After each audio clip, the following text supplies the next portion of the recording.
let me introduce the next presenter. Thank you, Shanta ji. Next, हमारे Neeraj ji हैं. Neeraj is an engineering postgraduate with over 30 years of experience in teaching, training, and hands-on support in the field of electronics, telecommunication, and computers. He creates educational, informational, and leisure videos on technology and socio-economic issues to inspire, inform, and empower the viewers. Today, Neeraj is going to be discussing common types of fraud, scams, and identity theft. What do people do with stolen identities, and how is technology used for identity theft? Fraud and identity theft, the do's and don'ts of the identity theft. So Neeraj ji, welcome. Welcome to Malton Women Council and over to you. Thank you. मैं screen share कर सकता हूँ यहाँ पे? जी, please. Let me see. ये पहले भी आए हुए मेरा ख्याल. हाँ जी. अभी आपको दिखाई दे रही है स्क्रीन? सभी को नमस्कार जी. आज हम एक ऐसी बारे में बात करेंगे जिसको जनरली लोग समझते तो हैं लेकिन उसको एक्सेप्ट नहीं करते हैं कि ये ऐसा कुछ मेरे साथ भी हो सकता है. तो इसमें हम लोग जो बात करते हैं वो है फ्रॉड, स्कैम्स, आइडेंटिटी थेफ्ट. इनके बारे में हम लोग थोड़ा सा डिस्कस करेंगे. तो आज का जो एजेंडा है वो है एक मैं छोटा सा डिस्क्लेमर पढ़ूंगा, उसको समझाने की कोशिश करूंगा. उसके बाद हम बात करेंगे कि हमें ये बात क्यों समझनी है और फ्रॉड, स्कैम्स, आइडेंटिटी थेफ्ट्स क्या होते हैं और हम उनको किस तरीके से अपने आप को हम बचा सकते हैं. और उसके बाद जो भी आपके क्वेश्चन आंसर होंगे हम उसको डिस्कस करेंगे. ठीक है जी यहाँ तक? परफेक्ट. Yes. तो सबसे पहला जो मैं सबको बताता हूँ कि भाई ये डिस्क्लेमर है, प्लीज इसको समझें कि ये कोई लीगल एडवाइस नहीं है. मैं जो कुछ भी बता रहा हूँ ये पब्लिकली अवेलेबल है इंफॉर्मेशन. मैं सिर्फ उसको रीफ्रेज कर रहा हूँ या उसको और बेहतर तरीके से समझाने की कोशिश कर रहा हूँ. अगर मेरे समझाने से और जो मैंने आपको बातें बताई हैं उसको करने से अगर आपके सेल फोन पे या आपके खुद किसी भी कारण से कुछ भी नुकसान होता है तो भाई मुझे माफ कीजिएगा, मैं जिम्मेदार नहीं हूँगा क्योंकि मैं सिर्फ समझा रहा हूँ. इसको एजुकेशन पॉइंट ऑफ व्यू से लें या इंफॉर्मेशन पॉइंट ऑफ व्यू से लें, क्योंकि जब भी हम कोई सेटिंग चेंज करते हैं कई बार कोई डाटा लॉस हो जाता है, फोन रीसेट हो जाता है या करना पड़ जाता है, तो जो फोटो वगैरह होती हैं वो लॉस हो गई और फिर वो पॉसिबिलिटीज होती हैं थोड़ी बहुत. तो in no way, in under no circumstances I will be held responsible for anything. तो ये इसको सिर्फ आप एक इंफॉर्मेशन और एजुकेशन पर्पस के लिए ही लें प्लीज. तो सबसे पहले क्वेश्चन आता है कि मुझे ये क्यों समझना है, ये स्कैम्स, फ्रॉड्स और आइडेंटिटी थेफ्ट के बारे में मुझे क्यों पता करना है, मुझे क्यों समझना है. वैसे इतनी सारी चीजें हैं समझने के लिए, करने के लिए एक एडिशनल चीज मैं क्यों समझूं. तो उसके कई कारण हैं. जैसे पर्सनल प्रोटेक्शन, इस पे आप सबसे ज्यादा ध्यान दीजिएगा. फाइनेंशियल सिक्योरिटी, ये भी बहुत इंपॉर्टेंट है पर ये रिकवर की जा सकती है. आज हमने जो पैसा कमाया अगर वो किसी कारण खो भी जाता है तो हम उसको दोबारा कमा सकते हैं शायद. पर पर्सनल इंफॉर्मेशन जो गई, अगर हमारा कुछ और जाती नुकसान हुआ उसको वापस लाना बड़ा मुश्किल होता है. हम सोसाइटी में मिलते हैं, जुलते हैं, दूसरे लोगों से बात करते हैं डिफरेंट ऐप्स के थ्रू. वहाँ पे हम आराम से बात कर पाएं, हम अपने आप को प्रॉपर तरीके से रख पाएं, ये भी इसी चीज में शामिल है. फाइनेंशियल लॉस और फाइनेंशियल सिक्योरिटी दोनों एक साथ चलते हैं. क्रेडिट डैमेज फाइनेंशियल सिक्योरिटी और फाइनेंशियल लॉस के साथ इंटीग्रेटेड है. लीगल इश्यूज, हम इन सब टॉपिक्स के बारे में ब्रीफली बात करेंगे. ये लीगल इशू क्या है, फ्रॉड, आइडेंटिटी थेफ्ट से लीगल का क्या लेना देना है. इमोशनल स्ट्रेस, रातों की नींदें गायब हो जाती हैं. लॉस्ट अपॉर्चुनिटीज, ऐसे बहुत से अपॉर्चुनिटीज आती हैं जो हम अवेल कर सकते थे लेकिन हमने किसी कारणवश हम किसी फ्रॉड या स्कैम में फंस गए तो हम उस अपॉर्चुनिटी को हम लूज कर जाते हैं। लॉस ऑफ रेपुटेशन, लोगों की नजरों में हमारी इज्जत नहीं बचती क्योंकि उनके पास रॉन्ग इंफॉर्मेशन है। लोगों की घरेलू जो उनकी रिलेशनशिप होती है, पति पत्नी की, बाप बेटे की, बाप की बेटी के साथ, वो सब खराब भी हो सकती है। किस कारण? फ्रॉड और आइडेंटिटी थेफ्ट के कारण। जब भी आपको लगता है आपके साथ कोई फ्रॉड हुआ है या आपके साथ कोई स्कैम हुआ है तो आपको इमीडिएट एक्शन लेना बहुत ज़रूरी है। लॉ एनफोर्समेंट को आप कांटेक्ट करें, अपने फाइनेंशियल इंस्टीट्यूट को कांटेक्ट करें और उनको बताएं कि आपके साथ क्या हुआ है, और सबका एक डॉक्यूमेंट बना के रखें। अपने आप को ईमेल करें, अपने दोस्त को, भाई को, बहन को, पति पत्नी को, किसी को भी उसके बारे में बताएं। हमारे अंदर सबसे बड़ी प्रॉब्लम क्या होती है, हम साउथ एशियंस के अंदर, कि हम लोग छुपा के रखते हैं, बताते नहीं है। अरे उसको पता चल जाएगा, क्या होगा, उसको बुरा लगेगा। उस चीज से बाहर निकलना बहुत जरूरी है। मैं इस बारे में इसलिए बात कर रहा हूं कि अगर आप ये गवर्नमेंट ऑफ कनाडा का, स्टैट्स कनाडा का अगर आप इंफॉर्मेशन देखें तो फ्रॉड का जो लेवल है वो रॉबरी से भी ज्यादा है। हम कहते हैं जी कारें बड़ी चोरी हो रही हैं, वो तो कम है, उससे ज्यादा फ्रॉड हो रहे हैं कनाडा के अंदर। ये इंफॉर्मेशन स्टैट्स कनाडा की है, ये इस लिंक पे आप जाकर के पढ़ सकते हैं। और ये बढ़ रहा है। 2020 में 165 मिलियन के केसेस हुए थे, जो कि 2021 में 379 मिलियन के हुए हैं। ये भी गवर्नमेंट ऑफ कनाडा की वेबसाइट से लिया है मैंने। क्यों? क्योंकि हमारे पास टेक्नोलॉजी बहुत आ गई है, हम लोग टेक्नोलॉजी यूज करते हैं। कभी आपने गौर किया है, हम लोग सेल फोन पे फेसबुक, इंस्टाग्राम और सब पे हम स्क्रॉल अप करते रहते हैं। स्क्रॉल करने के लिए आपको कहीं ना कहीं टच करना पड़ता है, और अगर वो गलत जगह पे टच हो गया तो वो क्लिक हो जाएगा। कई बार ऐसा भी होता है, आप फेसबुक पे आता है सजेस्टेड फ्रेंड्स, आपने उसको क्लिक नहीं करना है, आपको नहीं वो फ्रेंड्स बनाने, लेकिन आप जब क्लिक करते हैं तो बाय चांस उसी से आप स्क्रॉल अप कर देते हो, तो उस बंदे के पास फ्रेंड रिक्वेस्ट पहुंच जाती है। तो हमें जो टेक्नोलॉजी मिली हुई है हमारे को, उसका हमारे को कैसे यूज करना है, कैसे नहीं करना है, वो हमें समझना चाहिए। तो बहुत सारी टर्म्स हैं, fraud, scams, identity theft. Scam क्या है, फ्रॉड क्या है, आइडेंटिटी थेफ्ट क्या है, इसके बारे में हम थोड़ा सा एक्सप्लेन करते हैं। आपने कभी सुना है वो रंग गोरा करने की क्रीम, जिससे आज तक कभी कोई गोरा नहीं हुआ? वो तेल जो बाल उगाने के लिए होता है, गंजे लगाते रहते हैं लेकिन कभी उसके बाल नहीं आए। ये सब स्कैम्स हैं। क्यों? क्योंकि उन्होंने आपको नोइंगली, आपको कहते हैं जी कि आपके बाल जो हैं घने काले घुंघराले हो जाएंगे, आप वो तेल खरीदते जाते हैं। वो कहता है जी 1 महीने में नहीं, 6 महीने में, 1 साल में, 2 साल में।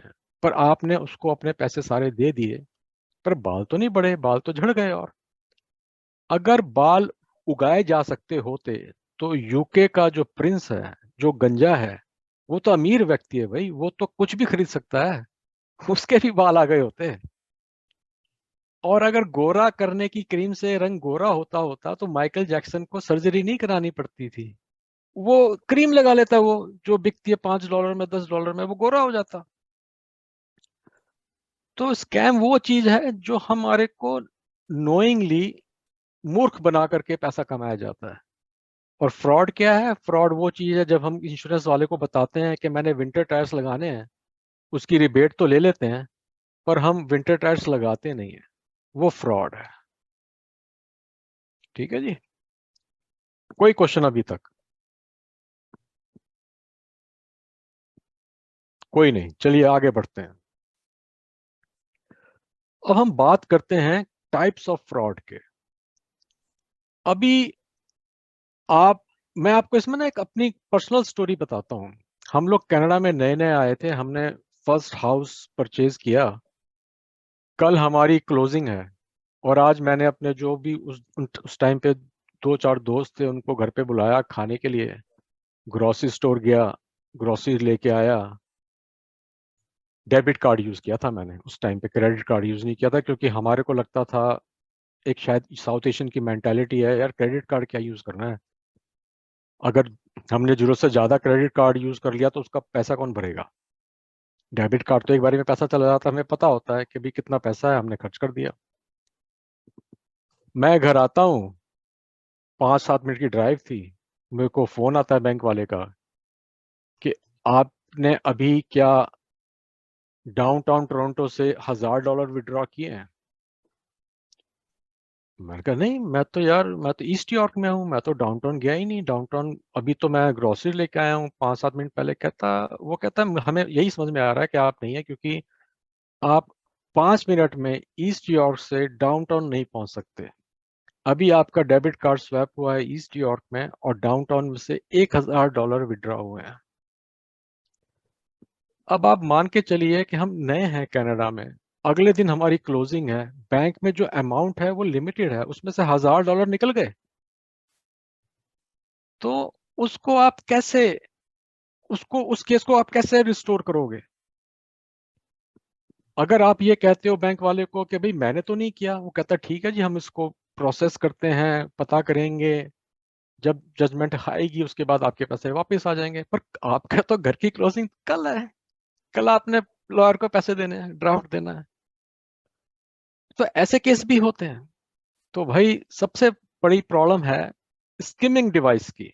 स्किमिंग डिवाइस क्या होता है, जब आप पिन डालते हैं कार्ड को यूज करते वक्त, उसके ऊपर वो एक ऐसा डिवाइस रख देते हैं जो कि पिन आप जब डालते हो तो वो ट्रांसफर हो जाता है किसी और डिवाइस पे, या वो मैग्नेटिक कार्ड रीडर जो होता है क्रेडिट कार्ड का, उसके अंदर कुछ मैग्नेटिक कार्ड रीडर लगा देते हैं और एक कोई छोटा सा कैमरा या पिन होल कैमरा लगा देते हैं जो आपको पिन डालते हुए देख लेता है और आपकी वो पिन नंबर रिकॉर्ड हो जाता है, तो आपका डेबिट कार्ड का या क्रेडिट कार्ड का क्लोन बन जाता है और उसको वो यूज कर लेते हैं। अगर आप स्किमिंग डिवाइस को डालें यूट्यूब पे तो आपको बहुत सारे मिलेंगे। मैं आपको अगर ये लिंक भी है मेरे पास, जो सबसे ज़्यादा पॉपुलर है आज की तारीख में, वो भी आप देख सकते हो। पर स्किमिंग डिवाइसेस के बारे में आप यूट्यूब पे जाइए, आपको बहुत सारे यूट्यूब वीडियोस मिलेंगे। तो हम जब इंसर्ट करते हैं क्रेडिट कार्ड और पिन डालते हैं, वो लोग इंफॉर्मेशन को कलेक्ट कर लेते हैं। तो डेबिट कार्ड और क्रेडिट कार्ड को हम यूज करते हैं डेली और उससे फ्रॉड होता है। अब उससे हम कैसे बच सकते हैं। हमारे को डेबिट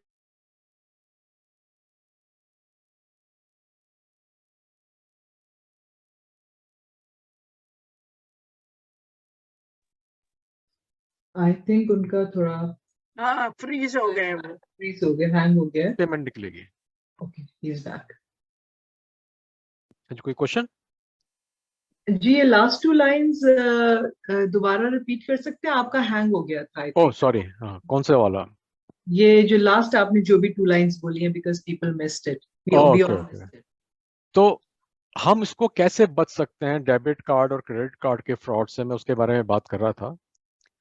तो कोशिश करें कि आप क्रेडिट कार्ड को यूज करें, ना कि डेबिट कार्ड को। क्यों? क्योंकि डेबिट कार्ड से आपने पेमेंट करी तो पैसे आपके अभी निकल गए। क्रेडिट कार्ड की पेमेंट के लिए आपको स्टेटमेंट आती है 21 दिन बाद और उसको आपने पे करना होता है, तो आप उस पेमेंट को डिस्प्यूट में डाल सकते हो, उसको बोल सकते हो भाई मैंने नहीं किया, ये डिस्प्यूटेड। और आपको ध्यान देना है कि आप टैप करें, ना कि पिन डालें। और जिस डिवाइस पे लिखा होता है नो चिप नो टैप, वहां पे जरा ध्यान रखें कि भैया यहाँ पे एक कागज पे लिखा हुआ है no tap no chip, fraud भी हो सकता है यहाँ पे। और ये कई जगह मिलता है हमारे को, कई ग्रोसरी स्टोर्स में या कन्वीनियंस स्टोर पे एटीएम लगी होती हैं, कोई ग्रोसरी स्टोर या पेट्रोल पंप पे आपको मिल जाता है मशीन जहां पे लिखा होता है नो टैप नो चिप, वहां भैया थोड़ा सा ध्यान रखो। एप्पल पे, गूगल पे, सैमसंग पे आप इनसे पेमेंट करें। मैं हमेशा एप्पल पे से पेमेंट करता हूँ। अगर आप मैं भी इंडिया होके आया हूँ लास्ट मंथ, तो वहां पे तो कोई बंदा कैश देता ही नहीं, कोई डेबिट क्रेडिट कार्ड यूज करता ही नहीं, सब यूपीआई से पेमेंट करते हैं। क्यों? उससे कस्टमर को भी फायदा है और दुकानदार को भी। क्रेडिट कार्ड पेमेंट वाले 2% 3% सर्विस चार्ज लगाते हैं, और दुकानदार इसलिए वो क्रेडिट कार्ड लेना नहीं चाहते। और यूपीआई से ना तो दुकानदार को कोई कमीशन देना है, ना कस्टमर को कोई कमीशन देना है, जेब में पैसे रखने की जरूरत नहीं है। कोई पिक पॉकेटर अगर पॉकेट भी मार लेता है तो पैसे नहीं जाते। हाँ जी। UPI means stands for what? ये यूनिफाइड पेमेंट इंटरफेस है।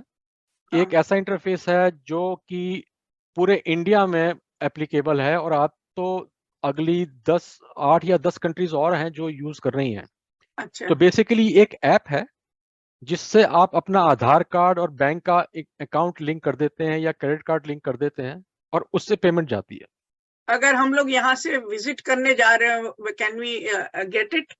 नहीं, ये मैंने ट्राई किया था। आपका बिल्कुल वैलिड क्वेश्चन है। तो आप कर भी सकते हैं और नहीं भी कर सकते, दो ऑप्शन है। मैं नहीं कर पाया क्योंकि मेरे पास आधार कार्ड नहीं है। मैं हमारे पास भी नहीं है। तो इस यूपीआई को एक्टिवेट करने के लिए आपको दो रिक्वायरमेंट है। पहला आधार कार्ड, और दूसरा इंडिया में बैंक अकाउंट। आप एनआरआई अकाउंट खुलवा सकते हैं, पर अगर आपके पास आधार कार्ड नहीं है तो आप इसको लिंक नहीं कर सकते।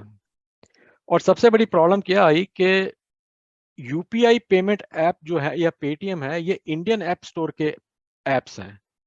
हम लोगों ने कैनेडियन ऐप स्टोर कॉन्फ़िगर किया होता है अपने फोन के ऊपर, आईफोन पे या एंड्रॉयड फोन पे।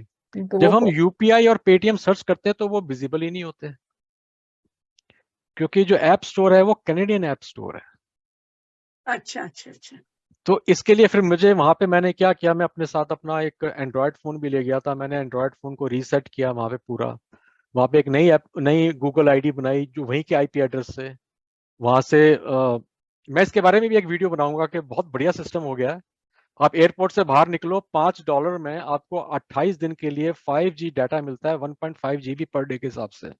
ओह, एयरपोर्ट पे ही सिर्फ आपको कोई आधार कार्ड नहीं दिखाना, सिर्फ आपको पासपोर्ट देना है, उसकी फोटो कॉपी करेगा और आप सिम कार्ड लेके जा सकते हो। वो कहाँ ये एयरपोर्ट पे ही होगा? एक दफा और बताना कैसे वो कैसे करते हैं, क्योंकि मुझे भी जाना है नवंबर में। हाँ जी, हम भी जाना है। मैं आपको बता देता हूँ क्विकली। तो मैं इंदिरा गांधी एयरपोर्ट पे उतरा था दिल्ली में। तो हम लोगों ने क्या करा कि लास्ट टाइम तो मैं भाई $12 रोमिंग फीस दे रहा था एक दिन की, जब मैं यहाँ से गया था। और $12 पर डे बहुत महंगा है। तो मैंने कहा इस बारी मैं $12 पर डे नहीं दूंगा। मैं जा भी 1 महीने के लिए रहा था, तो वो तो बहुत लंबा अमाउंट बन जाता। तो मैंने सोचा मैं वहां जाके दिल्ली में घर जाके अपने भाई से बोलूंगा कि यार मेरे को एक सिम कार्ड दिलवा दे, पर उसकी जरूरत ही नहीं पड़ी। तो आप एयरपोर्ट पे उतरते हो, वहां पे एक मशीन लगी हुई है, वहां पे अपना पासपोर्ट स्कैन करो, तो आपको 4 घंटे के लिए वाईफाई और पासवर्ड मिल जाता है एयरपोर्ट पे। No intervention required. Passport scan करो, मशीन आपको SSID देगी, वाईफाई का पासवर्ड देगी, जो आप 4 घंटे के लिए यूज कर सकते हो। फिर आप अपने घर वालों को व्हाट्सएप कर सकते हो, भाई हम लोग यहाँ आ गए हैं। फिर आप बाहर निकलो, जब आप इमिग्रेशन चेक करके बाहर निकलते हो सामान लेकर के, चाय कॉफी लेते हैं, जैसे हम तो वहां निकलते हैं भाई, देर तो लग जाती है, कुछ चाय वाय पी लेते हैं, पानी की बोतल खरीद लेते हैं। Just so you know, kiosk पे पानी की बोतल 200 रुपए की है, और जो वेंडिंग मशीन है वहां पे 20 रुपए की है। तो हम लोगों ने वेंडिंग मशीन से नहीं ली थी, हमने सोचा यार बाहर से लेंगे, क्योंकि वो रुपए नहीं था ना, कैश नहीं था, तो हमने बाहर से ली तो 200 रुपए की ली। खैर एनीवेज, बाहर निकले तो वहां पे एयरटेल का एक दुकान जैसी है, काउंटर सा है, वहां पे आप अपना पासपोर्ट दो, $5 में, $5 के आसपास ही हुआ, लगभग 600 रुपए में आपको एयरटेल का एक SIM card, 5G data 1.5 GB के हिसाब से मिल जाता है। और वो सिर्फ एयरपोर्ट पे ही मिलता है। अगर आप एयरपोर्ट से बाहर चले जाते हो तो आपके पासपोर्ट पे सिम कार्ड नहीं मिलता, फिर आपको आधार कार्ड देना पड़ता है। ओ, लेकिन सिर्फ दिल्ली के लिए कि और भी कंट्री सिटी में, जैसे इंडिया अहमदाबाद? हो सकता है वहां भी हो, क्योंकि मैं तो दिल्ली गया था, मैं तो आपको दिल्ली का एक्सपीरियंस बता सकता हूँ। पर ये जो मैं कह रहा हूँ वही है कि एयरपोर्ट पे अगर सिम कार्ड लेते हो तो वो पासपोर्ट पे मिलता है, और एयरपोर्ट से बाहर निकल जाते हो फिर पासपोर्ट पे नहीं मिलता, फिर आपको आधार कार्ड चाहिए। वो बाप रे। ठीक है, तो कोशिश करो एयरपोर्ट पे निकलने से पहले पूछ लो यार यहाँ पे कहीं सिम कार्ड मिलता है, वो कहता है हाँ मिलता है, तो वहां जाके आप सिम कार्ड ले लो। Thank you for the information. Thank you, बहुत No अच्छी problem. इंफॉर्मेशन दी। अरे हम तो देखो, दो तरह के लोग होते हैं, एक जो कहते हैं कि इंफॉर्मेशन मेरे पास है मैं क्यों दूं, दूसरा कहता है जब तक मैं दूंगा नहीं बढ़ेगा कैसे, मैं किसी को दूंगा तभी तो कोई मुझे देगा। ये तो रेसिप्रोकल है ना, मतलब अगर मैं इंफॉर्मेशन किसी को प्रोवाइड करूंगा तभी तो मुझे कोई देगा, जब मैं अपना हाथ खींच लूंगा तो मुझे भी कोई क्यों देगा। तो ये तो इंफॉर्मेशन है जो हमेशा बांटने से ही बढ़ती है। हम तो वैसे भी कहते हैं सरस्वती की कृपा है हमारे पास, जो ज्ञान है हमें आगे बढ़ाना चाहिए। एनीवेज अपने टॉपिक पे आते हैं। ये एक चीज समझने वाली बहुत जरूरी है, मैंने जानबूझ के लिए, हालांकि ये टेक्नोलॉजी से रिलेटेड बिल्कुल भी नहीं है, पर हम लोगों ने ये देखा है कि बहुत सारे सीनियर्स को जो स्कैमर्स हैं फंसा देते हैं। वो कैसे फंसाते हैं, वो कहते हैं जी कि आप इतना पैसा लगाओ और 4 मेंबर और रिक्रूट करो तो आपके पास पैसे आ जाएंगे। अरे बाप रे। तो जैसे मैंने कहा जी कि XYZ तू मेरा मेंबर बन जा, आगे तू 4 मेंबर बना और मुझे तू $20 दे दे, आगे तू 4 मेंबर बना उनसे $20 ले, उसमें से $60 तू रख ले, एक $20 मुझे वापस दे दे, तो तेरे $20 वापस आ गए, बाकी के तेरे पास आते जाएंगे। तो ये होती हैं पिरामिड स्कीम्स। इंडिया में चली थी बहुत ज्यादा, जब हम यंग थे तो हमारे पास बड़े ऑफर आते थे कि 4 मेंबर बनाओ, 6 मेंबर बनाओ, ये करो वो करो। ये पॉन्जी स्कीम्स होती हैं, इसमें कुछ नहीं रखा, कभी भी मत करो ऐसी चीजें। मैं इसलिए बता रहा हूँ, हालांकि ये टेक्नोलॉजी से रिलेटेड नहीं है, फिर भी बता रहा हूँ क्योंकि हम में से बहुत सारे लोग इस ट्रैप में आ जाते हैं। क्यों? क्योंकि वो बोलता है यार ये जो है ना ये पैसिव इनकम है, इसमें क्या होता है कि आपको $1 लगाओगे तो 20 सेंट वापस मिलेंगे, जबकि बैंक आपको सिर्फ 10 सेंट देता है या 5 सेंट देता है या 2 सेंट्स देता है। यार जो भी चीज ट्रू ट्रू मतलब कोई भी चीज ऐसी होती है जो लगता है कि यार इतना अच्छा कैसे हो सकता है, तो वो गलत होने के चांसेस हैं। कई बार वो कहते हैं कि यार ये आज ही है अभी कर ले, कल नहीं मिलेगा। जब भी वो कहता है कि लिमिटेड टाइम ऑफर है, प्रेशर है। हम लोग एक कार खरीदने गए, टोयोटा की कार थी, हम शुरू में आए थे, तो डीलर ने कहा कि ये डिस्काउंट वो डिस्काउंट, पर ये अभी मिलेगा, अगर आप आज ही लेते हो तो है डिस्काउंट, कल नहीं मिलेगा। तो वो प्रेशर टैक्टिक्स है। उसको बोलो ठीक है भाई मत दे, तू अकेला डीलर थोड़ी है, और भी डीलर हैं। समय से पहले और किस्मत से ज्यादा तो कुछ मिला ही नहीं है कभी, तो अगर मेरे को आज नहीं मिलता तो नहीं मिले, कोई बात नहीं, मेरी किस्मत में नहीं था। पर किसी भी प्रेशर में नहीं आना, दरवाजे पे खड़े होकर कुछ नहीं खरीदना। कई बार क्या होता है, वो आते हैं जी कि हम हॉट वाटर टैंक बेच रहे हैं, या ड्राई वेस्ट स्टेन करने वाले आ जाते हैं, या घास काटने वाले आ जाते हैं, दरवाजे पे खड़े होके कोई डील नहीं करनी। और वो डील जिस पे लिखा हुआ कुछ नहीं है, सिर्फ वर्बल है, वो भी नहीं करनी। क्यों? क्योंकि आप ट्रैक नहीं कर सकते हो, वो कहेगा जी मैंने तो कहा ही नहीं था, आप झूठ बोल रहे हो। तो रिसर्च करो, इस बात को समझो अच्छी तरीके से, तभी एक्ट करो। और अगेन मैं बार बार ये बताता हूँ हर एक को कि घर वालों से डिस्कस करो। हम साउथ एशियंस की सबसे बड़ी कमी है कि हम बताते नहीं, अरे पत्नी को नहीं बताऊंगा उसको तकलीफ हो जाएगी, माँ को नहीं बताऊंगा वो तकलीफ में आ जाएगी। लोग बीमारियां तक छुपा देते हैं, जबकि वो बहुत जरूरी होती है बतानी। अपनों को नहीं बताओगे तो किसको बताओगे? सोशल मीडिया पर तो डाल देंगे, पर अपने घर वालों को नहीं बताएंगे। एक और बहुत बड़ा स्कैम होता है, आप इस बात को ध्यान रखना। मेरे ऑफिस में कोवर्कर है, उसके डैडी परेशान हो गए थे, एक तरीके से रोने लग गए थे।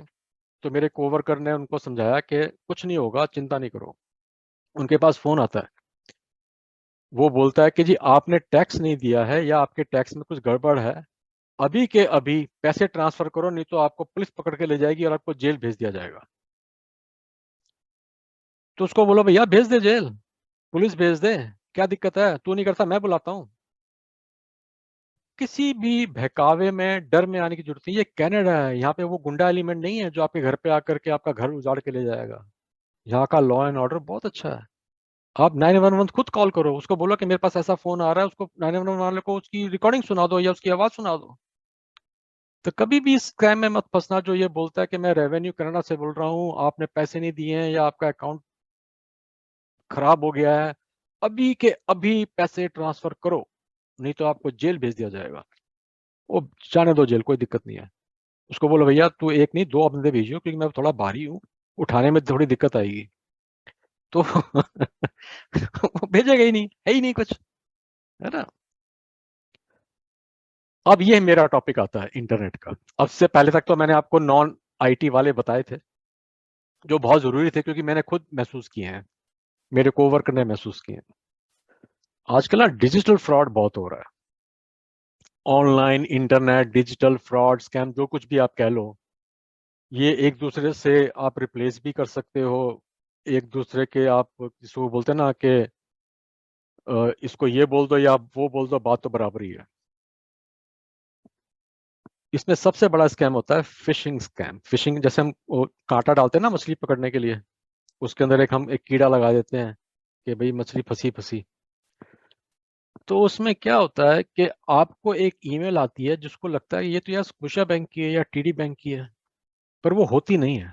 उसमें वो बोलता है आपका अकाउंट जो है वो डिसेबल हो गया है या आपके अकाउंट से इतने पैसे निकल गए हैं वगैरह वगैरह, उसके बारे में हम बात करेंगे अभी। तो इस बात का ध्यान रखना है कि वो लगता है कि वेल नोन सोर्स है, हमें पता है, पर वो एक्चुअली झूठा है, वो ऐसा है नहीं, वो दिखावा है। और आप फेसबुक यूज करते होगे, सभी लगभग सभी यूज करते हैं। आपके पास एक ऐप आता है, सोशल मीडिया क्विज आती है, जिसमें वो बताता है कि आप मधुबाला जैसे दिखते हो या माधुरी दीक्षित जैसे दिखते हो, हाँ, आप अमिताभ बच्चन जैसे दिखते हो या अनिल कपूर जैसे दिखते हो। वो आपकी इंफॉर्मेशन पूछता है। उसमें सबसे पहला क्वेश्चन जनरली होता है डेट ऑफ बर्थ, तभी तो आपकी उम्र वो गैस करेगा, ठीक है। और या फिर होता है कि आई कैचिंग प्राइजेस, आप ये क्विज पूरा करो तो आपको एक गिफ्ट में ये मिलेगा वो मिलेगा, ठीक है। और क्वेश्चंस कैसे होते हैं, आपने पहली कार कौन सी यूज की थी टेस्ट ड्राइव करने के लिए, आपके मम्मी का मेडन नेम शादी से पहले का नाम क्या था, किस स्ट्रीट पे आपका बचपन गुजरा। ये सारे क्वेश्चंस कहाँ यूज किए जाते हैं, बैंक अकाउंट बैंक खोलने में, के लिए। Bank account. तो उनको आपको प्राइज नहीं देना, उनको आपको ये बता के उनको क्या फायदा कि आप मधुबाला दिखते हो या माधुरी दीक्षित दिखते हो, उसको क्या लेना देना। वो आपको खुश कर देगा, जी आप तो मधुबाला जैसे दिखते हो, वो कहे जी वाह मैं तो मधुबाला दिखती हूँ, चलो आज पार्टी हो जाए। और पार्टी का जो खर्चा था वो तो उसने बैंक से पहले ही निकाल लिया, क्यों, क्योंकि आपने उसको सारी इन्फॉर्मेशन दे दी, एक्चुअल डेट ऑफ बर्थ, आप कहाँ पैदा हुए, आप किस स्ट्रीट पे रहे, आपके मदर मेडन नेम, आपने किस यूनिवर्सिटी से ग्रेजुएशन की, किस स्कूल में पढ़े, आपने तो सारा बता दिया उसको। एक और स्कैम चलता है, वो देखो देखो ये तुम्हारी फोटो तो नहीं है, is this you in this photo और वीडियो। ये बड़े आते थे। बंदा कहता है यार मेरी फोटो, मैं देखूं जरा, क्लिक करूं, जैसे क्लिक करते हो गया, आपका कंप्यूटर हैक हो गया। क्यों, सबको इच्छा होती है यार मेरी फोटो किस चीज में। अच्छा वो फोटो भी ऐसी देते हैं ब्लरी करके, कोई न्यूड सी फोटो पकड़ा देंगे, आपको लगेगा अरे मेरी कोई फोटो तो नहीं है, और वो आप उस चक्कर में उसको देखते हो और उसमें फंस जाते हो।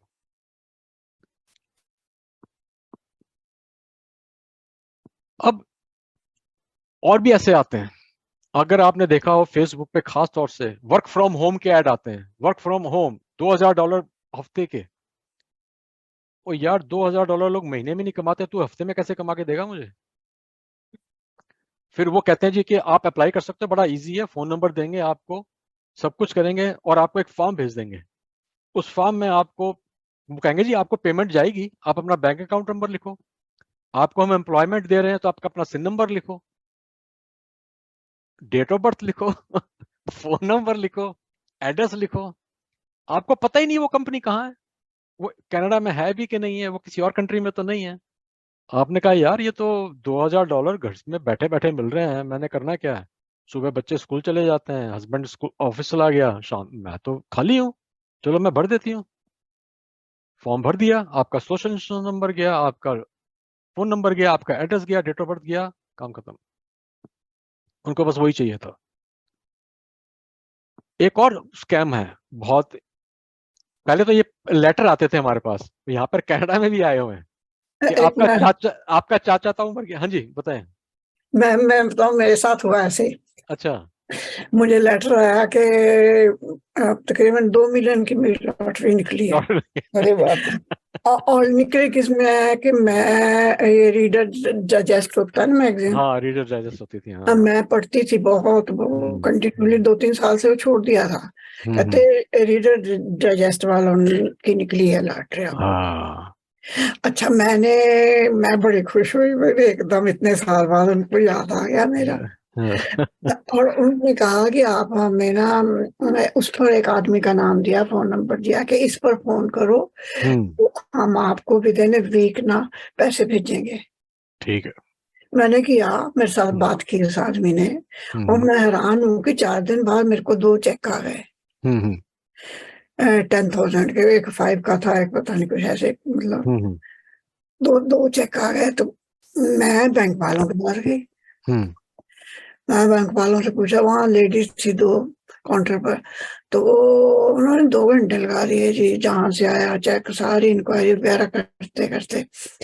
तो एंड में उन्होंने डिसाइड किया, कहते ये चेक तो रियल है। हमने कहा ये फ्रॉड तो नहीं है? कहते नहीं, ये रियल है, तो आप अगर कैश कराना तो करा लो। तो पता नहीं, डाउट हुई, हमने नहीं कराया कैश। मैं कुछ दिन बैठे रहे, मन में आया किसी और बैंक में जाते हैं, और बैंक में गए, वहां बैंक मैनेजर मिल गया, वहां उनके साथ बात हुई सारी, उन्होंने भी सारी इंक्वायरी की। कहते जी आपके ये जो चेक है ना, दोनों फ्रॉड है, आप इसको कैश करा लो अभी, कि तो कुछ दिन बाद आपको प्रिजन में भी ले जा सकते हैं, जेल में वो, और आपको ये पैसे भी वापस करने पड़ेंगे। एग्जैक्टली। और मतलब बड़ा उसने बताया, तो मतलब मैं बता नहीं सकती कितनी की टेंशन में मैं रही हूँ। मैं 4-5 महीने लग गए मुझे से। वो मेंटल हरासमेंट। मैंने पुलिस को 2 बार कहा, उन्होंने तो इग्नोर ही कर दिया बिल्कुल। वो कुछ नहीं करेंगे हम। जिसको को इग्नोर कर दिया, और बैंक वालों ने उन्होंने मुझे अच्छी दी, और अभी भी मेरे पास पड़ा है। और मैंने इसका आर्टिकल लिखा, लिख के छुपाया, मेरा मैगजीन वगैरह में छपा ही आर्टिकल, भाई ऐसे बचो ऐसे लोगों से।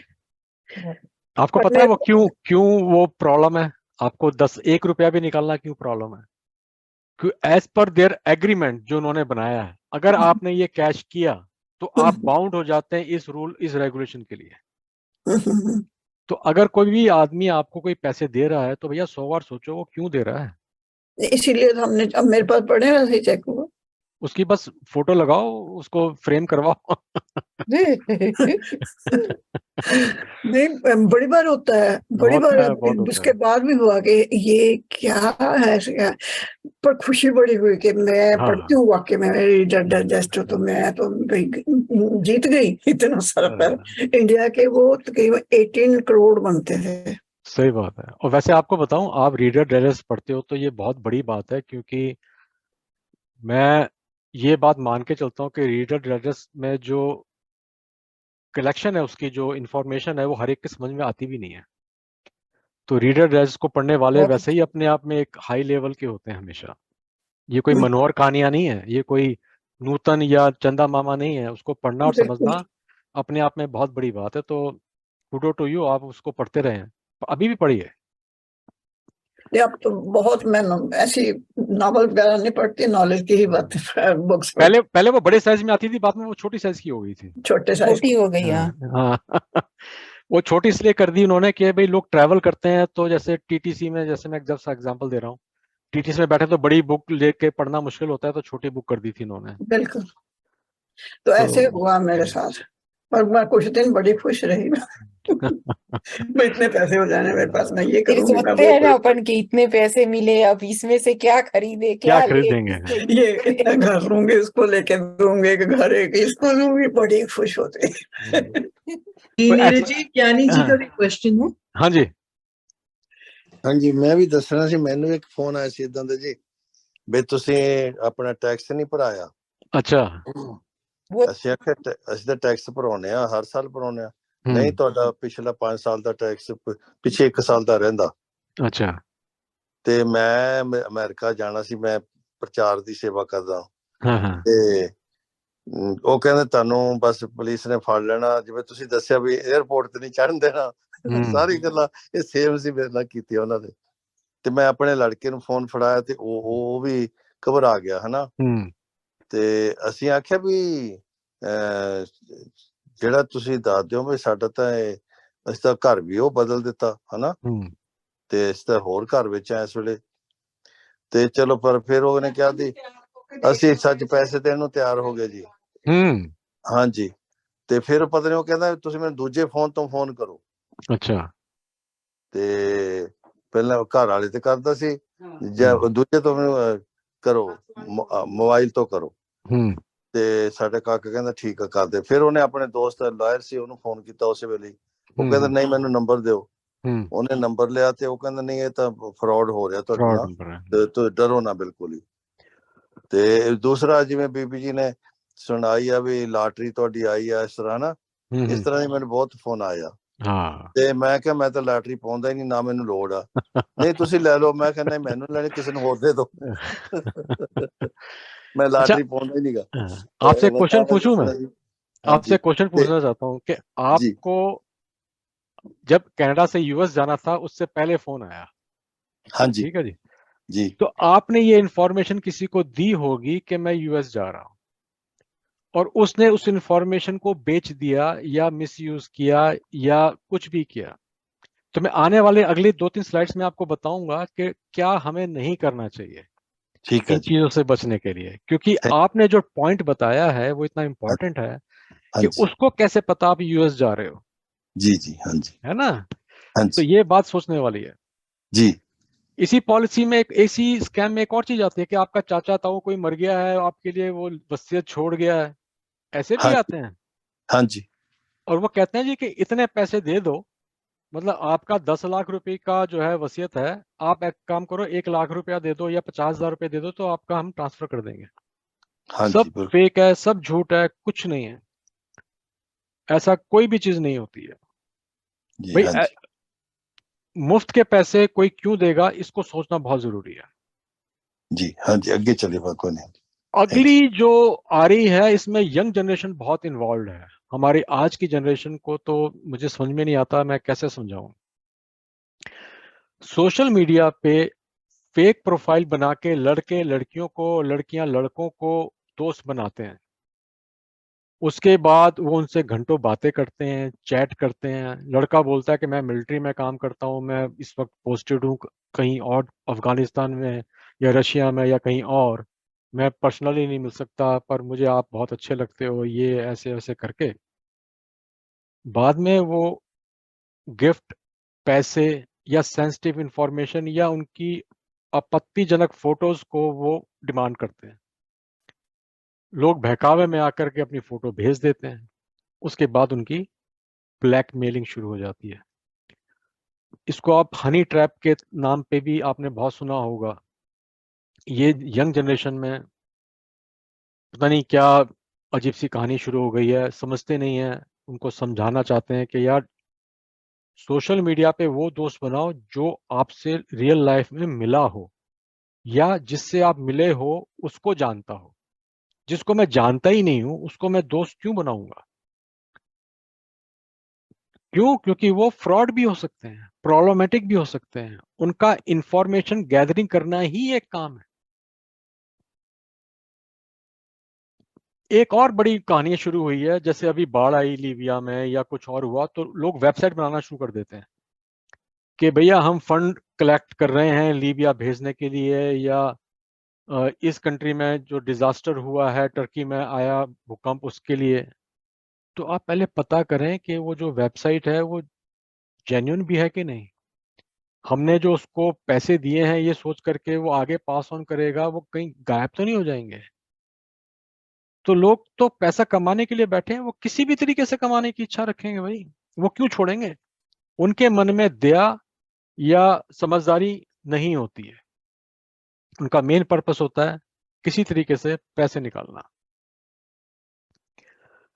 एक और नया तरीके का स्कैम शुरू हुआ है। आपके पास फोन आता है, मान लो आपके पास रॉजर्स का इंटरनेट है, वो कहता है जी मैं रॉजर्स के टेक सपोर्ट से बोल रहा हूँ और हमने देखा है कि आपका इंटरनेट जो है वो बहुत स्लो है। लगभग सभी का इंटरनेट स्लो होता है या उनको लगता है कि स्लो है। वो बोलता है जी कि आपका जो इंटरनेट है वो स्लो है क्योंकि आपके कंप्यूटर में वायरस है, उससे वो जो है प्रॉब्लम आ जाती है। तो मैं आपका कंप्यूटर भी ठीक कर दूंगा और मैं आपका इंटरनेट भी फास्ट कर दूंगा। या वो बोलता है मैं माइक्रोसॉफ्ट से हूँ, या वो बोलता है मैं एप्पल से हूँ, या बोलता है मैं इस कंपनी से हूँ, बेल से हूँ, या कहीं से भी हूँ। और अगर आप आज मेरे से ये काम करवा लोगे तो एक फ्री ड्रॉ है, उसमें जो है $10 का या $20 का गिफ्ट कार्ड निकलेगा। आप कहते हैं यार रॉजर्स का है, इंटरनेट तो स्लो है ही, चलो करवा लेता हूँ, $10-15 हो सकता है, कार्ड गिफ्ट कार्ड ही निकला है। फिर वो कहता है जी कि आप एक कंप्यूटर खोलो, आप कंप्यूटर खोलते हो, फिर वो बोलता है इस वेबसाइट पे जाओ, एक सॉफ्टवेयर है वो डाउनलोड करो, जिसको हम रिमोट एक्सेस का सॉफ्टवेयर यूज करते हैं। मैं जेन्युइनली वो वैसे सॉफ्टवेयर यूज करता हूँ अपने क्लाइंट्स के कंप्यूटर को रिमोट इन करने के लिए और उनको रिमोटली फिक्स करने के लिए, पर उसका मिसयूज भी तो होता है। तो आपने वो सॉफ्टवेयर इंस्टॉल कर लिया, उसने कहा जी कि आप एंटर करो, आपने एंटर कर दिया, उसके बाद उसने क्या करा, आपके कंप्यूटर में एक वायरस या मालवेयर डाल दिया, आपकी सारी इंफॉर्मेशन उसने उड़ा दी, या आपका कंप्यूटर फ्रीज हो गया। अब आप उसके पीछे भागते हो, वो कहता जी कि कर रहा हूँ, 5 मिनट लगेंगे, 10, can I put you on hold for 10 minutes. उस 10 मिनट में उसने आपका पूरा कंप्यूटर जो है वो खाली कर देना है, सारी इंफॉर्मेशन। आप तो सोच रहे हो कि टैक्सी सपोर्ट वाला जो है होल्ड पे है, कुछ कर रहा होगा, चलो मैं चाय वाय पी लेता हूँ। तो ये भी एक प्रॉब्लम है। कभी भी मैं आपको बताऊंगा आगे, डायल इन जो आपके पास आया है उसका जवाब नहीं देना। उसने बोला तू रॉजर से है, अच्छा आप बोलो कि ठीक है तू रॉजर से है, क्या नंबर है तेरा, क्या नाम है, क्या आईडी है, वो लिख लो और रॉजर्स को फोन करो, उसको बोलो भैया मेरे पास ऐसे ऐसे इस नाम से इस फोन नंबर से फोन आया था, क्या आपने भेजा है ये। तो इसके बारे में भी मैं आपको अभी बताऊंगा आगने वाले टाइम में। अब आपके पास फोन आता है और वो किसी आदमी या औरत की आवाज नहीं है, वो कंप्यूटर की आवाज है, उसको रोबो कॉल कहते हैं। और उसमें मैसेज होता है कि आपका जो पैकेज है यूपीएस का या कनाडा पोस्ट का, वो जो है वो डिलीवर हमने करने की कोशिश करी 4 बारी, वो नहीं हुआ। आप 1 क्लिक करो, 2 क्लिक करो, इसके लिए या उसके लिए, सब फ्रॉड है, कुछ नहीं करना। ऐसे ही आपके पास ईमेल आता है या फोन आता है या टेक्स्ट मैसेज आता है कि आपका अकाउंट जो है वो लॉक कर दिया है हमने, $1000 की कुछ सस्पिशियस स्पेंडिंग हुई थी, हमने आपका अकाउंट लॉक कर दिया है, click this link to verify your information. भाई नहीं करना, कुछ नहीं करना। तो हम इन चीजों से कैसे बचेंगे? अगर आपको समझ में नहीं आता कुछ भी तो हैंग अप, आप फोन काट दो। फोन काटना रूड लगता है, हाँ लगता है, पर जान से तो बेटर ही है, जान जाएगी पैसा जाएगा उससे तो बेटर ही है। फोन काट दो, चुपचाप फोन काट दो, काम खत्म हो गया। और अपने घर वालों को बता दो ऐसे ऐसे फोन आया था इस नंबर से। किसी भी अकाउंट को वेरीफाई करने के लिए कभी भी किसी भी लिंक पे क्लिक नहीं करना है। डायल आउट, या तो डायल आउट करो या लॉग इन करो। रॉजर्स की वेबसाइट पे जाओ, टीडी की वेबसाइट पे जाओ, स्कोशिया बैंक की वेबसाइट पे जाओ, सीआईबीसी की वेबसाइट पे जाओ, या उनको फोन करो उस फोन नंबर से जो आपके पास है या आपके कार्ड के पीछे लिखा हुआ है। वो फोन नंबर नहीं जो किसी ने आपको दिया है, वो वेबसाइट नहीं जो किसी और ने आपको दी है, क्योंकि वो फेक भी हो सकती है। और इस बात का ध्यान रखो, कोई भी गवर्नमेंट ऑर्गेनाइजेशन कभी भी बिटकॉइन में या गिफ्ट कार्ड में या बैंक ड्राफ्ट में या कैश में पैसे नहीं मांगती। वो कहते हैं भी ट्रांसफर कर दो पैसे। आपको ये समझना जरूरी है, जब भी कोई आपको ऐसा लगे या कैश की बात कर रहा है, लोग कहते हैं यार, जैसे मैं आपको एक एग्जांपल देता हूं, इससे रिलेटेड नहीं है पर वो जनरल साइंस के लिए है। आपके पास कोई, आपने कहा कि मैं अपना यार फ्रंट यार्ड ठीक कर देता हूँ या उसको थोड़ा सा गार्डन को ठीक कर देता हूँ। एक बंदा आता है कहता है यार कि कैश पे दोगे तो $100 अगर आप क्रेडिट डेबिट कार्ड पे करते हो या चेक से देते हो तो टैक्स लगेगा। आप कहते हो यार 13% टैक्स बच रहा है, कैश पे ले ले। एक्चुअली वो गलत है। हमने गवर्नमेंट को अपना हिस्सा दिया ही नहीं। जब हम गवर्नमेंट को अपना हिस्सा नहीं देंगे तो हम ये एक्सपेक्ट कैसे कर सकते हैं कि हमारी सड़क की स्नो भी साफ हो जाए, हमारे पेड़ भी कट जाए, बिजली भी पूरी आए और हमारे को हेल्थ केयर भी प्रॉपर मिले।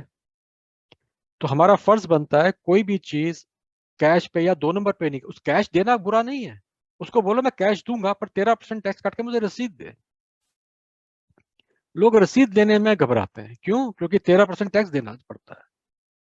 13% टैक्स बहुत है, हाँ बहुत ज्यादा है। मिशिगन में 5% है, किसी स्टेट पे 7% है, अल्बर्टा चले जाओ तो वहां 6 या 7% है। 13% बहुत ज्यादा है।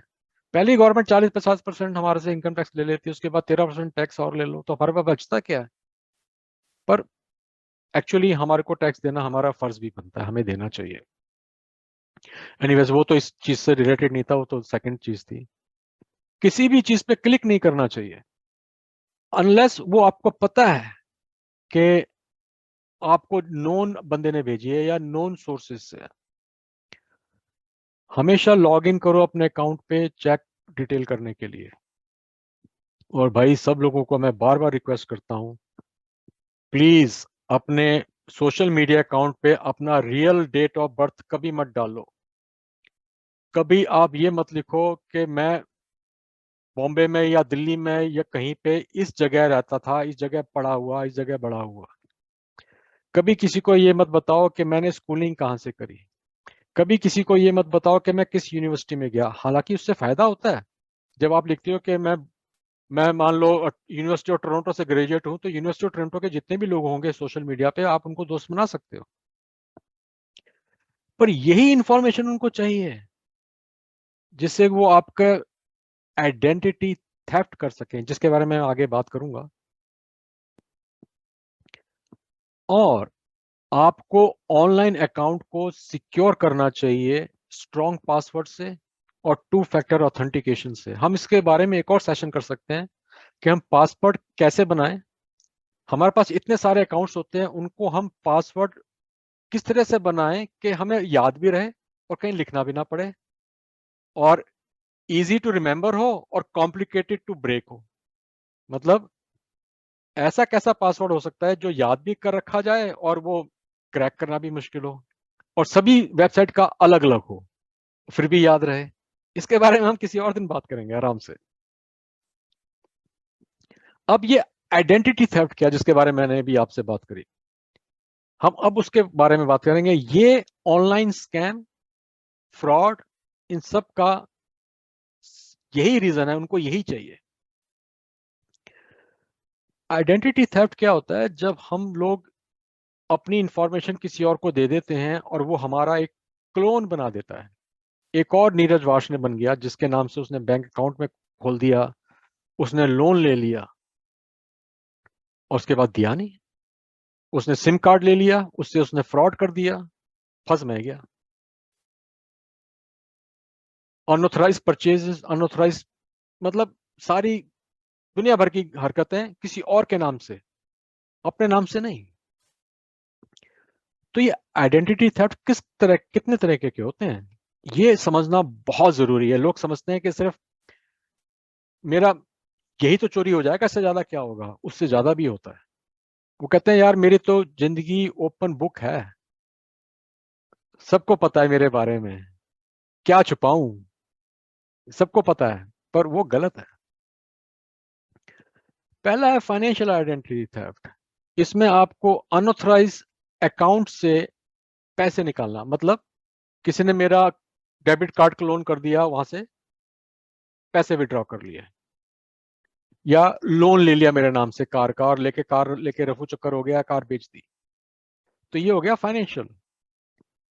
एक बड़ी अजीब सी कहानी है मेडिकल आइडेंटिटी थेफ्ट। आपको पता है कि प्रिस्क्रिप्शन ड्रग्स होते हैं, उसमें से कुछ ऐसे ड्रग्स होते हैं जो कि नार्कोटिक्स में आ जाते हैं, जैसे टेनालॉल 3।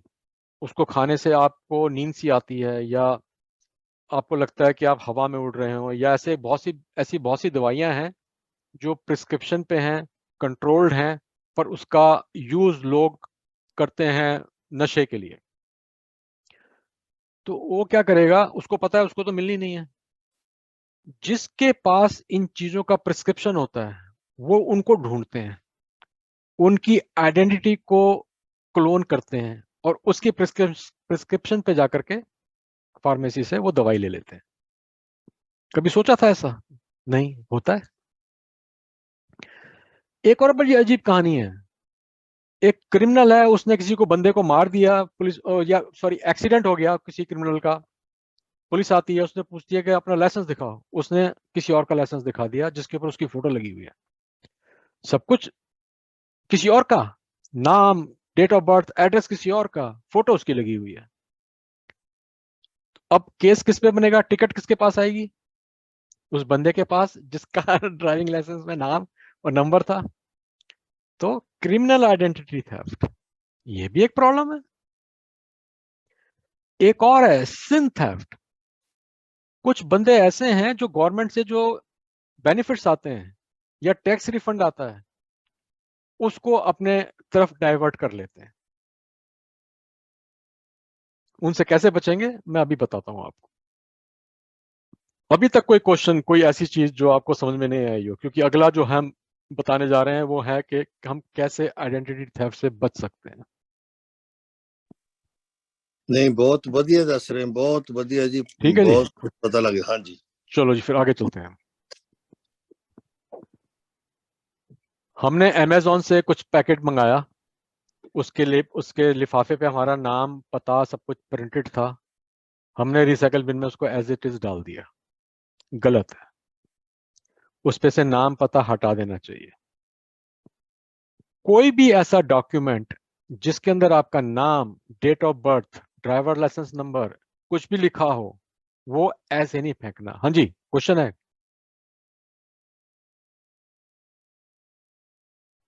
शाहजी जी को क्वेश्चन है? जी हेलो। हाँ जी। मुझे पूछना था, मुझे ना ये डक क्लीनिंग वालों की कॉल बहुत आती हैं, रोज रोज मुझे सताते हैं। एक दफा मैंने करा ली थी, लेकिन वो हर वक्त दूसरे नंबर से कॉल करते हैं। तो मैं उसका तंग आ गई हूँ। बड़ा अच्छा सॉल्यूशन है जो मैं यूज करता हूँ, आप भी यूज कर सकते हो। मेरे पास फोन आता है कि हम लोग डक्ट क्लीन करना चाहते हैं, मैं उनसे बड़े आराम से बात करता हूँ, उनसे रेट्स लेता हूँ, उनका आधा एक घंटा खराब करता हूँ। उसके बाद कहता हूँ भैया मैं तो कॉन्डोमिनियम में रहता हूँ, मैं अपने सुपरवाइजर से पूछ के बताऊंगा कि हमारे यहाँ डक्ट है भी कि नहीं है। वो फट से फोन काट देता है। लेकिन वो उनको पता है ना मैं घर में रहती हूँ, एक दफा उन्होंने किया। अब हाँ, वो तो मुझे उसको बहुत उसको बोलो, सताते हैं। उसको बोलो मैं तो मूव हो गई हूँ भैया, मैं अच्छा, तो अब कॉन्डोमिनियम में आ गई हूँ।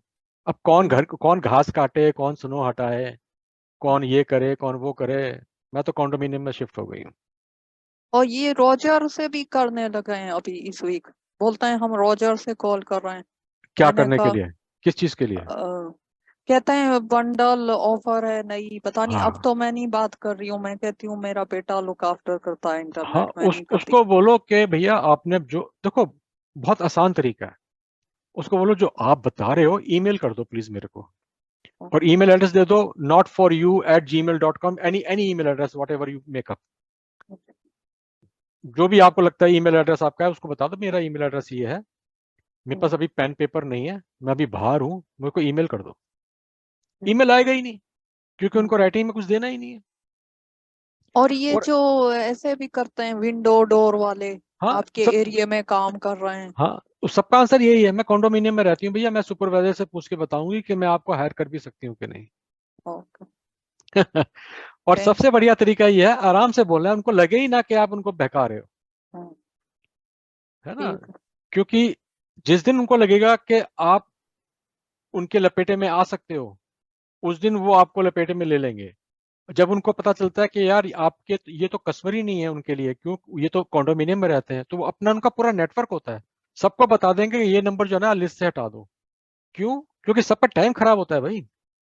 वो फोन करते हैं आपको, उनका आधा घंटा खराब करो, आराम से बैठ के बात करो, उनको बोलो यार तेरे से मैं बात करता हूँ। मैं तो ये बोलता हूँ यार, वेरी गुड, तुमने मुझे फोन किया, let me make a cup of coffee और tea, can I put you on hold for 5 minutes?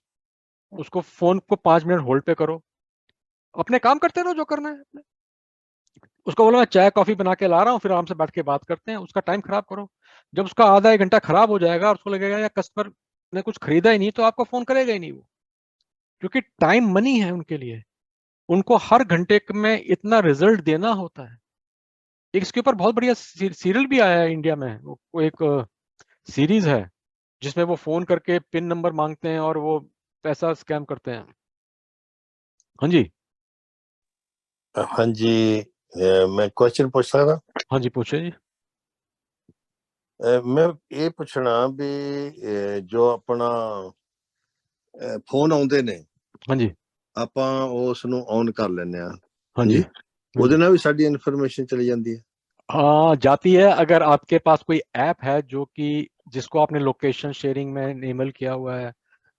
आजकल ना लोग क्या कहते हैं, यार मुझे उठना नहीं है, मुझे बटन नहीं दबाना, Siri can you turn on the light, hey Google can you turn on this thing, hey Samsung, hey Amazon. तो भाई आपने जैसे फोन ऑन किया और अगर आपने ये सॉफ्टवेयर डाले हुए हैं तो वो आपकी बातें सुन रहा है। ओके। जब आप रामू को बोलते हो रामू चाय ला, उसको कैसे सुनाई दिया? क्योंकि वो सुन रहा था आपकी बात। जैसे ही रामू का नाम आएगा वो हाँ जी बोलेगा जी, पर उससे पहले सुन तो रहा ही है ना।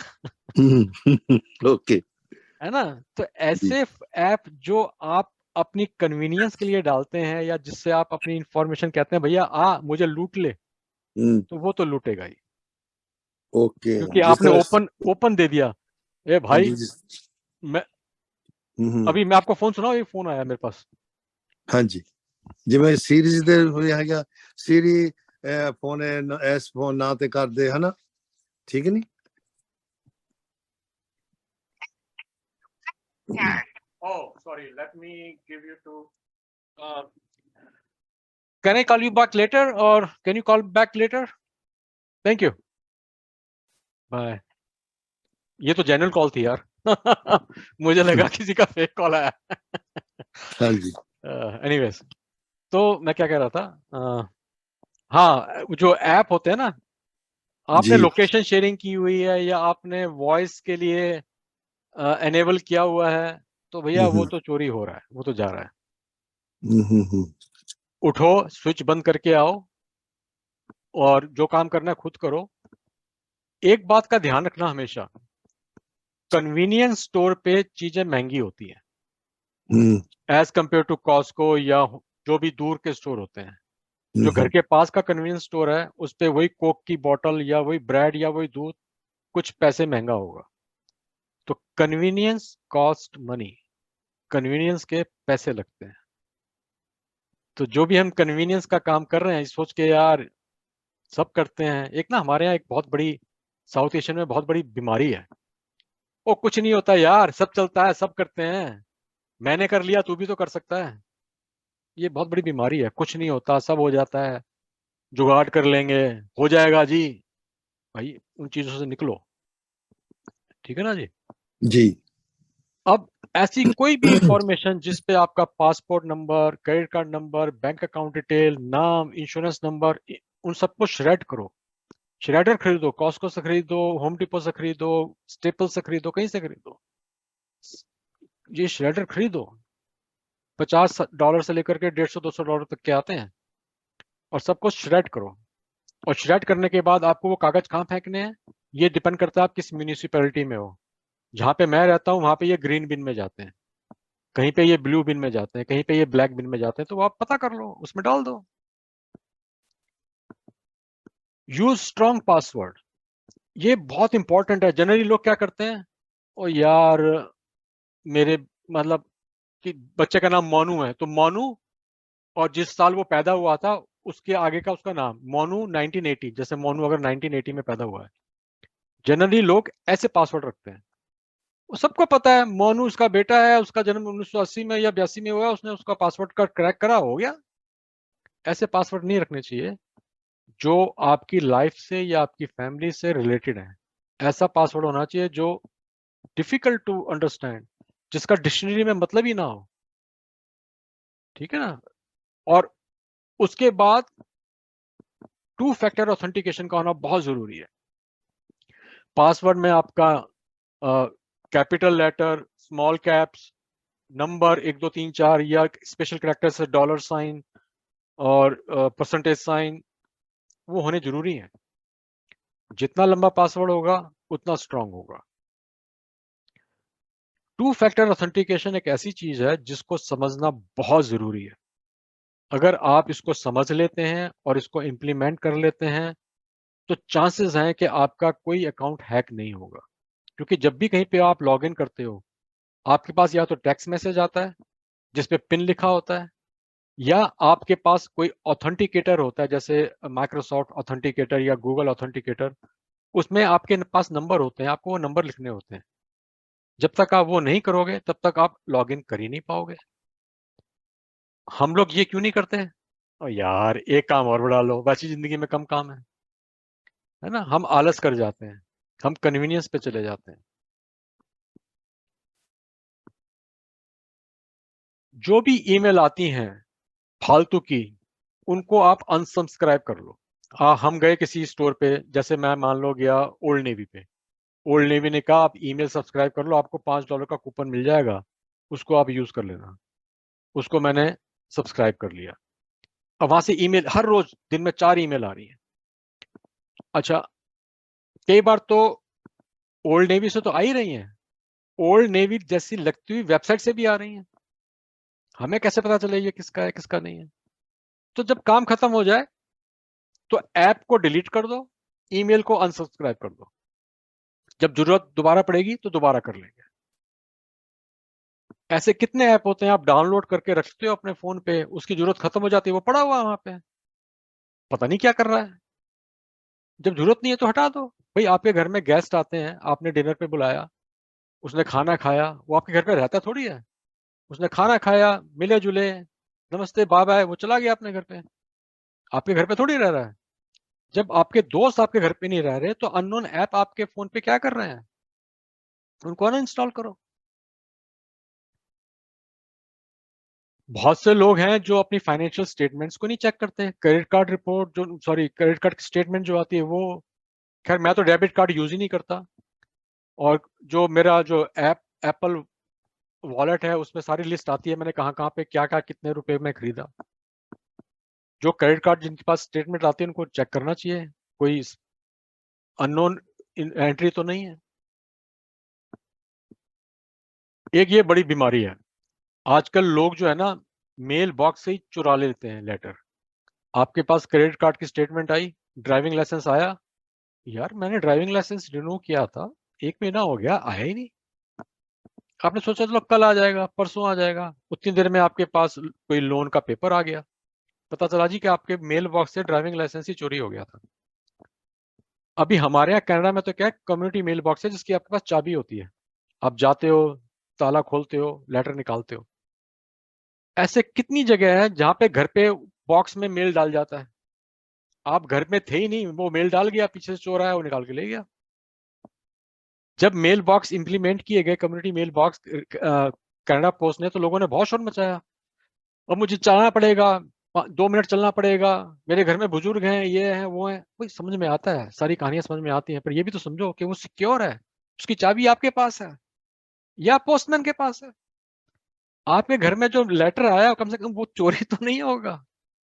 हर चीज की कीमत होती है, कन्वीनियंस हमेशा महंगा पड़ता है खरीदने में, क्योंकि कन्वीनियंस की कॉस्ट होती है।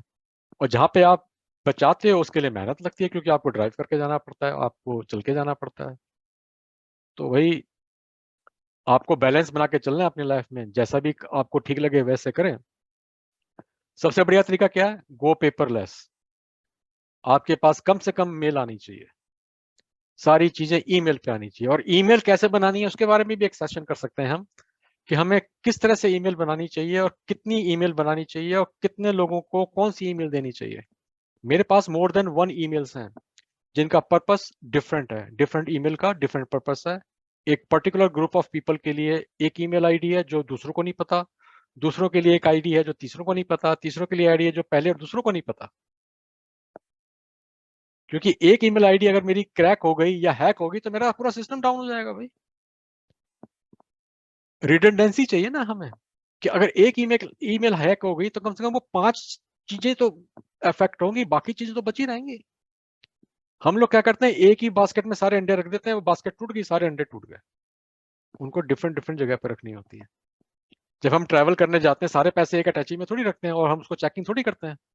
कुछ पैसे मेरे पास होते हैं, कुछ मेरी वाइफ के पास होते हैं, कुछ हम कैरी ऑन में रख देते हैं।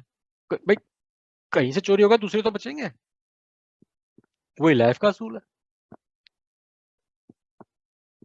प्रोटेक्ट योर डिवाइसेस, हमने इस बारे में पहले भी बात करी थी। हम लोग क्या करते हैं, फ्री के एंटीवायरस डाल लेते हैं एंड्रॉयड फोन पे। आईफोन पे तो खैर जरूरत पड़ती नहीं ज्यादा। यार किसी ने बताया कि एबीसी एंटीवायरस बहुत अच्छा है, मैं यूज कर रहा हूँ, तू भी यूज कर ले। और उसने जो है इतने मालवेयर पकड़ लिए, उसने इतने वायरस पकड़ लिए। भाई कितने का है? फ्री है यार, बिल्कुल फ्री है। ऐप स्टोर पे जाओ, डाउनलोड कर, सब ठीक है। कोई आदमी आपको फ्री में सॉफ्टवेयर दे रहा है और आपसे परमिशन ले रहा है पूरे फोन को या कंप्यूटर को स्कैन करने का, तो अलर्ट हो जाओ। एक आदमी आपके घर पे आता है, कहता है जी कि मैं आपके घर पे आकर के आपको बताता हूँ कि आपके घर में क्या कमी है, आप बस मुझे परमिशन दे दो, आपके पूरे घर को मैं देख सकूं। अननोन आदमी कोई भी, आप उसको घर में घुसने दोगे? नहीं। जब आप किसी अननोन आदमी को अपने घर में नहीं घुसने देते, तो अननोन ऐप को अपने फोन पे क्यों डालने देते हो? नॉन एंटीवायरस लो, नॉन मालवेयर सॉफ्टवेयर लो, उसको अपडेट करके रखो, ऑपरेटिंग सिस्टम को अपडेट करो, सारे सॉफ्टवेयर अपडेट होने चाहिए। ये एक बहुत बड़ा इंपॉर्टेंट टॉपिक है, ऑपरेटिंग सिस्टम को अपडेट करना। इसके बारे में एक अलग से सेशन हो सकता है। हम लोग क्या करते हैं, 5 साल पुराना फोन यूज कर रहे होते हैं, चल तो रहा है यार, क्या दिक्कत है। हम उससे पूछते हैं भाई एंड्रॉइड का वर्जन क्या है आज की तारीख में? आज का वर्जन है मान लो 10, तो तुम्हारे एंड्रॉइड फोन पे कौन सा वर्जन है? 5। इसको 10 पे क्यों नहीं करते? होता ही नहीं है। लोगों ने बताया अगर इसको 10 कर दोगे तो स्लो हो जाएगा। भाई ये गलत है। अगर आपके पास up to date operating system नहीं है तो आपका फोन या कंप्यूटर हैक हो सकता है, क्योंकि उसमें सिक्योरिटी पैचेस नहीं है। अगर आपको लगता है कि आपका कंप्यूटर या फोन अपडेट नहीं हो सकता है, तो उसको बदल दो। 500 रुपए का है, $1000 का है, कितने का है, उसको बदल दो, कम से कम आपकी लाइफ तो बची रहेगी। वो डिवाइसेस जो आउटडेटेड हो गए हैं, जिनका operating system up to date नहीं हो सकता, वो यूज नहीं करने हैं। हम कभी एक्सपायरी डेट वाली दवाइयां खाते हैं? नहीं। कभी हम एक्सपायरी डेट वाले खाना खाते हैं? मिल्क देख, $5 का दूध लेके आते हैं, यार इसकी एक्सपायरी डेट तो है best before date, not expiry date, best before date 2 दिन बाद की है, 2 दिन में तो खत्म नहीं होगा, छोड़ इसको, लेते हैं दूसरा वाला देखता हूँ जिसमें 10 दिन की हो। वो बेस्ट बिफोर डेट है, एक्सपायरी डेट नहीं है, उसके बावजूद भी नहीं हम लेते। $5 का, तो ये तो एक्सपायर हो चुका है सॉफ्टवेयर, इसको तो हटाना बहुत जरूरी है। सिक्योर वाईफाई, हम लोग जाते हैं भाई, किसी जगह गए, पब्लिक वाईफाई लिया, वहां पे हमने फेसबुक पे लॉग इन किया, हमने वहां पे जाके ट्रांजैक्शन करी बैंक की, हमने वहां जाकर के ये किया वो किया, ऑनलाइन शॉपिंग कर ली। यार क्या है कि ना, मेरे पास ना सिर्फ फोन वो प्लान है जिसमें डाटा नहीं है, सिर्फ मैं फोन कर सकता हूँ या टेक्स्ट भेज सकता हूँ। डाटा के लिए क्या करते हो? डाटा के लिए मैं वो कॉफी शॉप में चला जाता हूँ, मॉल में बैठ जाता हूँ, वहां जाके डाटा यूज कर लेता हूँ ना। घर पे डाटा यूज करो या डाटा खरीद लो, पर ये जो फ्री के पब्लिक वाईफाई हैं उस पे नहीं करना। अगर उस पे करना है तो वीपीएन खरीदो, पर वीपीएन खरीदूंगा उससे अच्छा तो मैं डाटा ना खरीद लूं, क्योंकि वीपीएन भी तो एक तरीके से चोरी कर रहा है मेरी इंफॉर्मेशन को अपने पास रखता है, उसको किसी और भाषा में बदल के किसी और को भेज देता है, पर मेरी इंफॉर्मेशन तो उसने अपने पास रख ली ना। तो लोग क्या करते हैं, वीपीएन भी फ्री वाला यूज करते हैं, वो भी पैसे वाला नहीं। हम लोग ना, देखो दो चीज होती है, कंजूस होना एक चीज होती है और स्मार्ट शॉपर होना अलग चीज होती है। हमें कंजूस नहीं होना, हमें स्मार्ट शॉपर होना है। क्यों? क्यों कंजूसी करना गलत है। अगर हमारे को आज $1 खर्च करना है तो करना है, हमने ये कोशिश करनी है $1 वाला आइटम 90 सेंट में कैसे खरीद सकते हैं, दैट्स इट। इसके अलावा कुछ नहीं।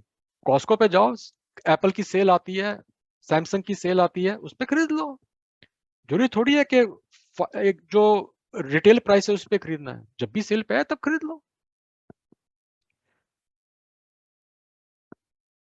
हम कहीं जाते हैं, नो, ये तो हमारे माँ बाप भी कहते थे जब हम जाते थे, मैं कनाडा आया, शादी हो चुकी थी, बच्चे थे, तभी मेरी मम्मी ने कहा पासपोर्ट संभाल के रखना। आज भी, अभी मैं वापस आया हूँ इंडिया से, अपने कागज संभाल के रख लिए? हाँ जी रख लिए जी। अरे यार मैं खुद, मेरे बच्चे भी अब अकेले जाते हैं विदेशों में, पर हमारे पेरेंट्स हमेशा कहते हैं संभल के जाना, संभल के रोड क्रॉस करना, पेपर संभाल के रखना, ये सब हमें करने चाहिए, ये कोई बड़ी बात नहीं है। एक ये बहुत बड़ा टॉपिक है, इसके बारे में भी अलग सेशन में बात कर सकते हैं। हम अपना पुराना सामान जो है ना ऐसी डोनेशन में नहीं डालना, सेलफोन ऐसे नहीं दे देना, उसको हमें इरेज करना है प्रॉपरली, एक बार नहीं, 2 बार नहीं, 3 बार नहीं, इससे ज्यादा बार, जितनी बार कर सकते हो उतनी बार इरेज करो। हार्ड ड्राइव को कभी मत फेंको। मैं हमेशा हार्ड ड्राइव को तोड़ता हूँ, फिजिकली ब्रेक करता हूँ। एक बार कोई मैंने हार्ड ड्राइव खरीद ली और वो खराब हो गई और मैन्युफैक्चरर ने कहा हार्ड ड्राइव मुझे 2 वारंटी के लिए, तो मैं नहीं भेजूंगा।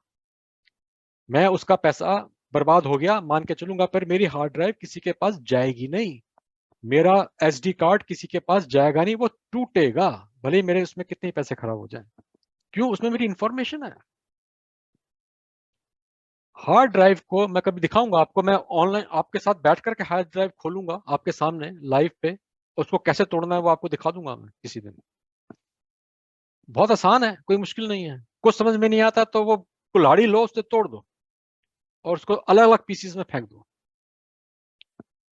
वो नहीं होता मर्डर होते हैं, क्या कहते हैं, बॉडी काट के अलग अलग हिस्सों में फैंस देते हैं जिससे कि एक बॉडी जुड़ ना पाए, पहचान ना हो, बस वही समझ लो, वैसे ही करना है। ये बहुत बड़ी बीमारी है, टू मच इंफॉर्मेशन पोस्ट करना। हमारे पास टाइम कम होता जा रहा है, मैं अगली स्लाइड पे आ जाता हूँ, इसी की बात अगली स्लाइड से करता हूँ मैं। So less is more on social media.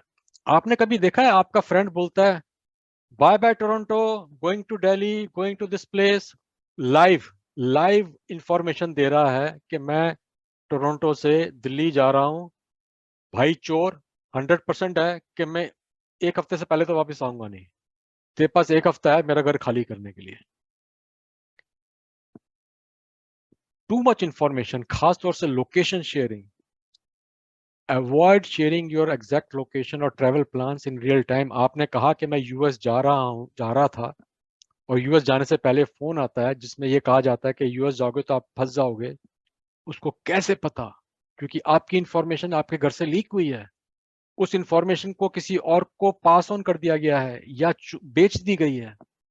Dark web पे इंफॉर्मेशन बिकती है। सोशल इंश्योरेंस नंबर शायद $1 में या 10 सेंट में ऐसे बिकता होगा, हमें नहीं पता, हमने कभी डार्क वेब लॉग इन नहीं किया, पर सुना है। ये सारी इंफॉर्मेशन, आप कहाँ पैदा हुए, कहाँ बड़े, डेट ऑफ बर्थ। लोग कहते हैं कि मेरा नाम XYZ है, मेरी पत्नी का नाम ABC है, वही क्यों बताना है सोशल मीडिया पे, वो भी पब्लिकली? आपके दोस्तों को तो ऑलरेडी पता है, किसको बताना चाहते हो? मतलब आप ये बताओ कि आपके घर में जो दोस्त आया है खाना खाने या जिससे आप मिलते हो, उसको नहीं पता आपके पति पत्नी का नाम क्या है? इसको लिखना क्यों है सोशल मीडिया पे?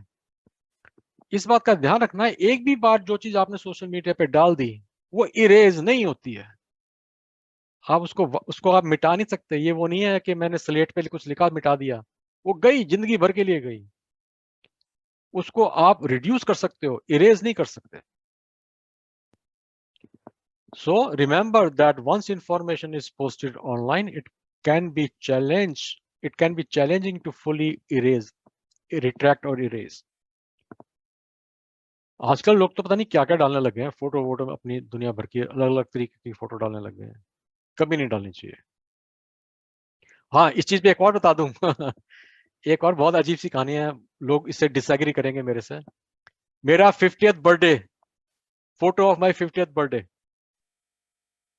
सबको बता दिया आपने, आपका डेट ऑफ बर्थ जो था, ईयर ऑफ बर्थ क्या था। क्यों? आपने आप 50th बर्थडे के बारे में बता दिया। किस दिन हुआ? इस दिन हुआ। आपने डेट ऑफ बर्थ किसको नहीं बताया, पर आपने 50th बर्थडे सेलिब्रेशन की फोटो डाल दी है और ये बता दिया कि इस दिन हुआ था, तो लोगों का अंदाजा लग गया यार कि आज से 50 साल पहले पैदा हुआ होगा, तभी तो 50वां बर्थडे बनाया है।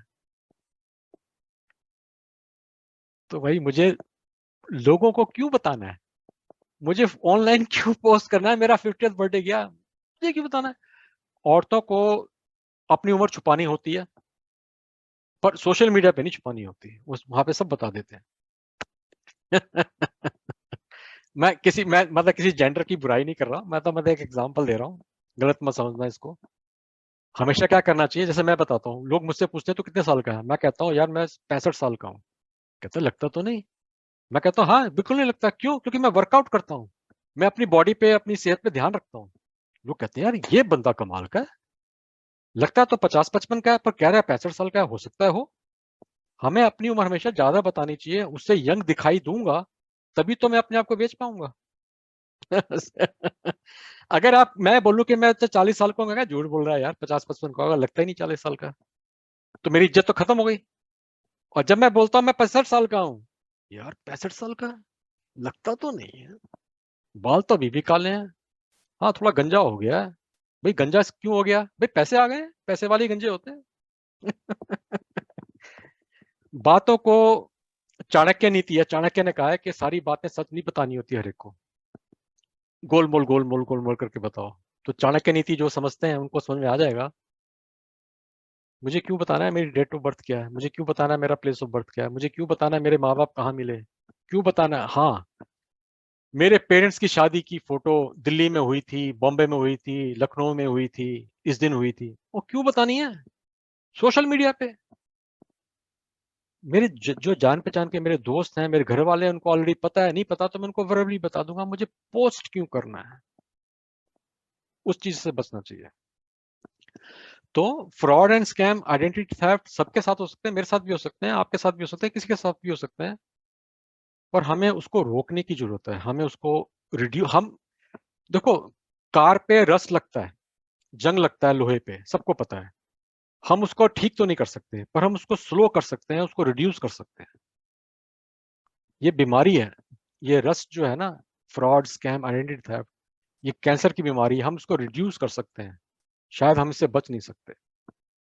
क्वेश्चन आंसर, हाँ जी, मैंने कुछ ज्यादा टाइम तो नहीं ले लिया? नहीं, अभी 15 मिनट हैं। कोई क्वेश्चन हो जी, पूछिए आप। मैंने शायद आपको कोशिश करी है समझाने की, आराम, एक सही और नॉर्मल शब्दों में, कुछ एग्जांपल्स भी दिए हैं, कुछ तो मेरे साथ खुद फ्रॉड हुआ स्कैम हुआ जब हम नए नए कनाडा में आए थे, तो जब मेरे साथ हो सकता था किसी के साथ भी हो सकता है भाई। जी Neeraj ji, thank you so much, आपने बहुत ही इंफॉर्मेटिव सेशन दिया है।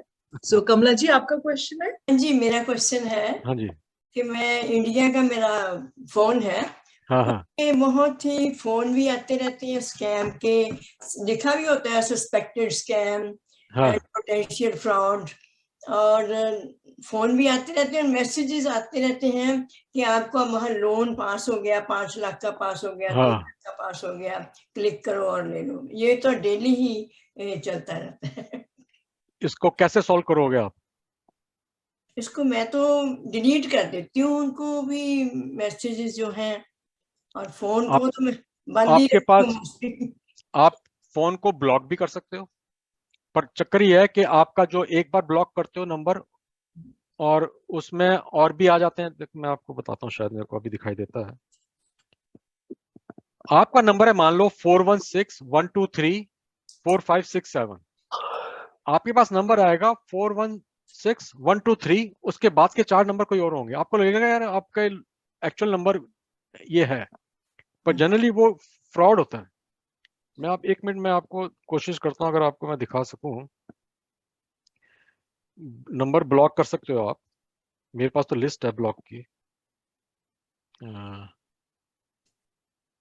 मतलब कई आते रहते हैं, एक आदमी हाँ नहीं 3-4 आ जाते हैं, तो कोई एक मिनट, दिखाई दे रहा है आपको नंबर कुछ? हाँ। ये सारी लिस्ट है जो मैंने ब्लॉक किए हुए हैं। अच्छा अच्छा, तो जब भी कोई फोन आता है, और ये एक नहीं है, ये पूरी लिस्ट है। अच्छा डीम, अच्छा अच्छा, ओके, इनको तो आपके पास फोन आया, आपको लगा ये स्पैम है, आप उसको ब्लॉक कर दो। परेशानी है? हाँ जी है। मुश्किल है? हाँ जी है। आप अपने घर से बाहर जाते हो, ताला लगाते हो ना, या खुला छोड़ के चले जाते हो? परेशानी है? हाँ जी है। मुश्किल है? हाँ जी है। पर सेफ्टी तो हमारी है ना, किसी और की थोड़ी है। उस पे लिखा भी रहता है पोटेंशियल फ्रॉड, उसको हटा दो, उसको ब्लॉक कर दो। ब्लॉक करते हैं जितने भी। ये तो चूहे और बिल्ली की कहानी है, वो नए नए नंबर लाते जाएंगे, आप उनको ब्लॉक करते चले जाओ। बस आते जाएंगे, वो रुकते नहीं है, बस वैसा तो। पुलिस कितने ड्रग्स और डीलर्स को या बंदूक वालों को पकड़ती है, क्या बंद हुए? नहीं हुए। आप, मैं वही बता रहा हूं, ये कैंसर है, आप उसको रिड्यूस कर सकते हो, उसको बंद नहीं कर सकते। पहले तो शुरू में होता था, उठा लेते थे कोई भी फोन, लेकिन अभी तो मैं इसको, इंडिया गया ना इसलिए ज्यादा इसको बंद भी रखती हूँ, आवाज बंद रखती हूँ, अपने आप पता लग जाता है क्या फोन आया, ठीक है। वैसे आपसे, अगर इफ यू डोंट माइंड, आपने इंडिया का नंबर क्यों रखा हुआ है? इंडिया का मेरे को यहाँ पर फुल इंफॉर्मेशन जो है ना बैंक वगैरह की मिलनी होती है, बाकी भी। तो बैंक का पिन आता है आपके पास? हाँ जी, बैंक का पिन नंबर आता है, आपको पिन आता है जो आपको एंटर करना होता है, बैंक की इंफॉर्मेशन आती है। आप उसकी जगह 2 फैक्टर ऑथेंटिकेशन कर सकते हैं ऑथेंटिकेटर से। अच्छा, जैसे माइक्रोसॉफ्ट ऑथेंटिकेटर है या गूगल ऑथेंटिकेटर है, अगर आपका सर्विस प्रोवाइडर वो अप्रूव करता है, उसको सपोर्ट करता है। तो मैं आपको एग्जांपल देता हूं, मेरे पास मेरा हर चीज का 2 फैक्टर ऑथेंटिकेशन है। तो मेरे पास जो भी कोई मैं लॉगिन करूंगा, मेरे पास फोन पे आएगा पिन, उसको मुझे डालना होगा। अभी मैं यहाँ से स्विट्जरलैंड चला गया, वहां पे मेरे पास सेल फोन सर्विस नहीं है, क्योंकि वहां पे $15 रोज की है, मैंने नहीं ली हुई, और मुझे अर्जेंटली किसी वेबसाइट पे लॉगिन करना पड़ गया। अब मेरे पास पिन कैसे आएगा, क्योंकि मेरे पास वहां का तो नंबर नहीं है, वहां का प्लान नहीं है। तो मैंने क्या करा, उसको अवॉइड करने के लिए मैंने 2 फैक्टर ऑथेंटिकेशन कर दिया ऑथेंटिकेटर के अंदर। तो ऑथेंटिकेटर क्या होता है? ऑथेंटिकेटर होता है, खैर ये तो पर्सनल हो गया, मैं दिखाऊंगा नहीं। ऑथेंटिकेटर एक ऐप है, माइक्रोसॉफ्ट ऑथेंटिकेटर या गूगल ऑथेंटिकेटर और भी हैं। मैंने माइक्रोसॉफ्ट लिया होगा क्योंकि मैं उसको पैसे देता हूँ, मैं अपने आप को प्रोटेक्ट करने के पैसे देता हूँ। कोई भी चीज फ्री में नहीं है। मैं हमेशा कहता हूँ बिना मरे स्वर्ग नहीं मिलता। आपको स्वर्ग जाना है, आपको आराम चाहिए, तो मरना पड़ेगा। कोई भी काम बिना मरे होता ही नहीं है, आप स्वर्ग भी नहीं जा सकते, तो आप क्या करोगे? इसलिए मेहनत तो करनी पड़ेगी, पैसे लगाने पड़ेंगे। और ये रश्मि मेरी जो वाइफ है, जो न्यूट्रिशनिस्ट है, वो भी यही बात कहती है हमेशा कि आपने जिंदगी में पैसे खर्च करने हैं, या तो अभी अच्छा खाने में खर्च कर लो, या बुढ़ापे में दवाइयों पे इलाज पे पैसा खर्च कर लो। पैसे तो खर्च होने ही होने हैं। तो बेहतर यह है कि अच्छे खाने पे कर लो। जो जिंदगी बची हुई है, जो 80 साल की उम्र में जो बैड रिटर्न हो जाते हैं, उससे तो अच्छा है यार अभी खा पी लो, अभी घूम फिर लो, बाद में कौन किसने क्या देखा है। हाँ जी, नेक्स्ट क्वेश्चन। बस मेरा भी यही था कि वो बार बार फोन आते रहते थे बीच में, तो मैंने ब्लॉक करने की कोशिश की, तो हाँ। हर बार अलग नंबर से ही आते रहते, और फिर सामने से बात नहीं करता कोई, उसका सुनता एक रहता है कोई। इसका एक और बड़ा अच्छा मैं आपको एग्जांपल दे सकता हूँ। अगर आपकी प्रोनाउंसिएशन कनेडियन है, तो खास तौर से औरतों के लिए अननोन नंबर आता है, तो उसको आपने बोलना है यॉर्क पुलिस में फोन करने के लिए बहुत बहुत धन्यवाद। ये आपने जिसको फोन किया है, ये फ्रॉड डिटेक्शन की वेबसाइट, ये फोन नंबर है।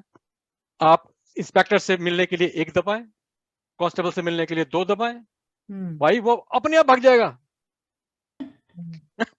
अच्छा, मैं एक बात शेयर करना चाहती हूँ, तो सबको पता चले। मेरी फ्रेंड को एक बार कुछ ऐसे ही कंप्यूटर पे मैसेज और सब ऐसे ही देख रही होंगी, यूट्यूब और वो फेसबुक और सब कुछ चेक कर रही थी।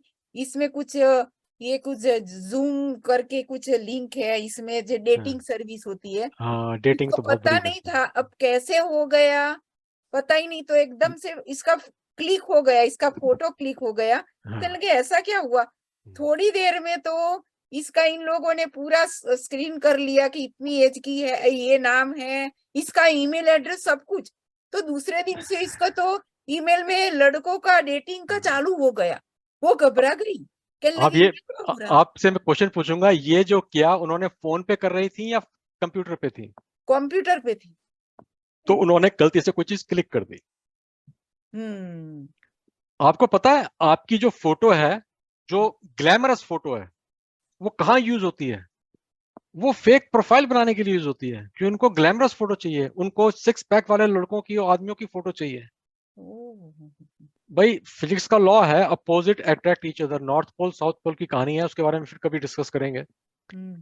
आप इस बात को ध्यान रखो कि कोई भी इंफॉर्मेशन जो हम ऑनलाइन पोस्ट करते हैं, वो सोच समझ के करनी है। आप राह चलते आदमी को थोड़ी बोलते हो वो मेरा डेट ऑफ बर्थ ये है भाई, वो कहेगा मुझे क्यों बता रहा है। नहीं, लेकिन उनको कैसे पता चला कि इतनी एज की है? सब कुछ, ईमेल एड्रेस भी सब इन्होंने सब ले लिया इसमें से। क्यों? क्योंकि आप उनके जो फेसबुक प्रोफाइल है उस पर सारी इंफॉर्मेशन डाली होगी, या कोई बंदा बहुत दिनों से उसको ट्रैक कर रहा होगा। इसीलिए। रेकी, आपने सुना है शब्द रेकी का? जो चोर उचक्के होते हैं रेकी करते हैं, हाँ। आपके घर में आते हैं, आपके घर के बाहर से घूमते रहते हैं, देखते हैं आप कितने बजे घर से बाहर निकलते हो, कितने बजे आते हो, और जिस दिन आप साड़ी पहन के निकलते हो, गहने वहने पहन के, उनको समझ में आ जाता है कि आपके घर में ज्वेलरी तो है, आप शादी पे तो गए हो, अगले दिन आपके घर से वो ज्वेलरी गायब, क्योंकि उनको पता है रेकी की हुई है। तो फिर इसने तो ईमेल से रिक्वेस्ट की कि भाई मेरा नाम यहाँ से निकलवाओ, तो कहते हम नहीं कर सकते, पैसे मांगेंगे के लिए बंद हो गया ईमेल की लड़कों के लिस्ट। फिर 2-4 महीने के बाद फिर से चालू हो गया। हाँ, तो उसका मैं आपको उसका सॉल्यूशन बता देता हूँ आपको। अच्छा, जिस अकाउंट से और जिस ईमेल आईडी से ये हुआ है उसको बंद कर दो। ओके, नया अकाउंट बनाओ, नया फोन नंबर ले लो, अपने दोस्तों को बताओ। मैंने कनाडा में आकर के ये 5वां या 6वां फोन नंबर है मेरा, मैं तो बदल देता हूँ जब मेरे पास ज्यादा फोन आ जाते हैं, मुझे लगता है कि ये पंगा हो गया, बदल दे। क्यों? लोग कहते हैं यार फोन बदलूंगा, मुझे बैंक में भी अपडेट करना पड़ेगा, मुझे ये भी अपडेट करना पड़ेगा, एम्ब्रिज में, इसमें करना तो पड़ेगा, बिना मरे के सूरत तो मिलता नहीं है। आपने जान छुड़ानी है किसी से। इंडिया में तो रिश्वत देके जान छुड़ा लेते थे आप, यहाँ पे किसको रिश्वत दोगे? आपको खुद ही मरना पड़ेगा, खुद ही आपको पैसे खर्च करने पड़ेंगे, नया नंबर लेना पड़ेगा, ईमेल आईडी बंद करो, वो फेसबुक अकाउंट बंद करो, अपने दोस्तों को बता दो भैया मेरा अकाउंट हैक हो गया, पर बंद करने से पहले उसको डिलीट करो। ये भी एक बहुत अच्छा टॉपिक है, इस बारे में भी हम बात कर सकते हैं कि अपने फेसबुक अकाउंट को आप कैसे डिलीट कर सकते हो, आप अपनी इंफॉर्मेशन कैसे कम से कम कर सकते हो, और कैसे अपने फेसबुक अकाउंट को सिक्योर कर सकते हो 2 फैक्टर ऑथेंटिकेशन के साथ। बहुत कुछ है समझने के लिए, मतलब इतना कुछ है कि कभी कभी तो मुझे लगता है यार मैं आईटी में क्यों, मतलब हर बारी कोई नई चीज आ जाती है, कुछ नया समझने पड़ जाता है, कभी कभी तो मन भी नहीं करता समझने का, लेकिन वो समझना पड़ता है क्योंकि काम ही यही है। जिस चीज से पैसे मिलते हैं उसको हम बंद थोड़ी कर सकते हो। दुकानदार कितने भी मारो, दुकान तो खोलेगा ही ना, क्योंकि पैसे आ रहे हैं। हाँ जी, जुबदा जी आप क्वेश्चन पूछिए। हाँ जी, मुझे तो बहुत सारी इंफॉर्मेशन मिली, मैं तो खुद डर गई। डराना परवश नहीं था भाई। नहीं, वो मैंने फौरी तौर पर अपनी डेट ऑफ बर्थ फौरन फेसबुक से चेंज कर ली मैंने। तो दूसरी बात ये थी कि लेकिन उसके ऊपर जो मेरे नंबर लिखे हुए उसमें लिखा हुआ है कि सिर्फ ओनली मी, यानी कि सिर्फ मैं देख सकती हूँ ना। फिर भी आपका नंबर फिर नहीं लिखा। मैंने अपनी डेट ऑफ बर्थ लिखी हुई है 15 अगस्त 1947, जिस दिन भारत आजाद हुआ था।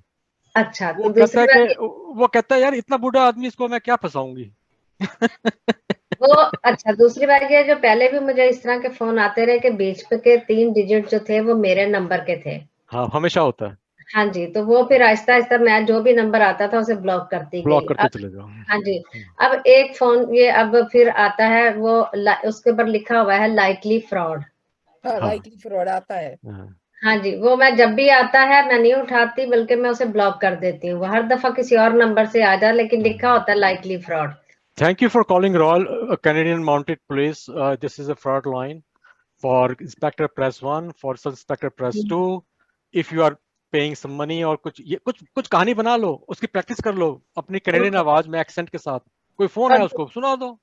ठीक है। और दूसरा ये है कि मैं वो ईमेल्स के लिए मैंने आपसे पूछना था कि ईमेल जो है वो मैंने अगर कोई जरूरी रखी हुई है तो क्या वो मैं डिलीट कर दूं? कौन सी ईमेल है?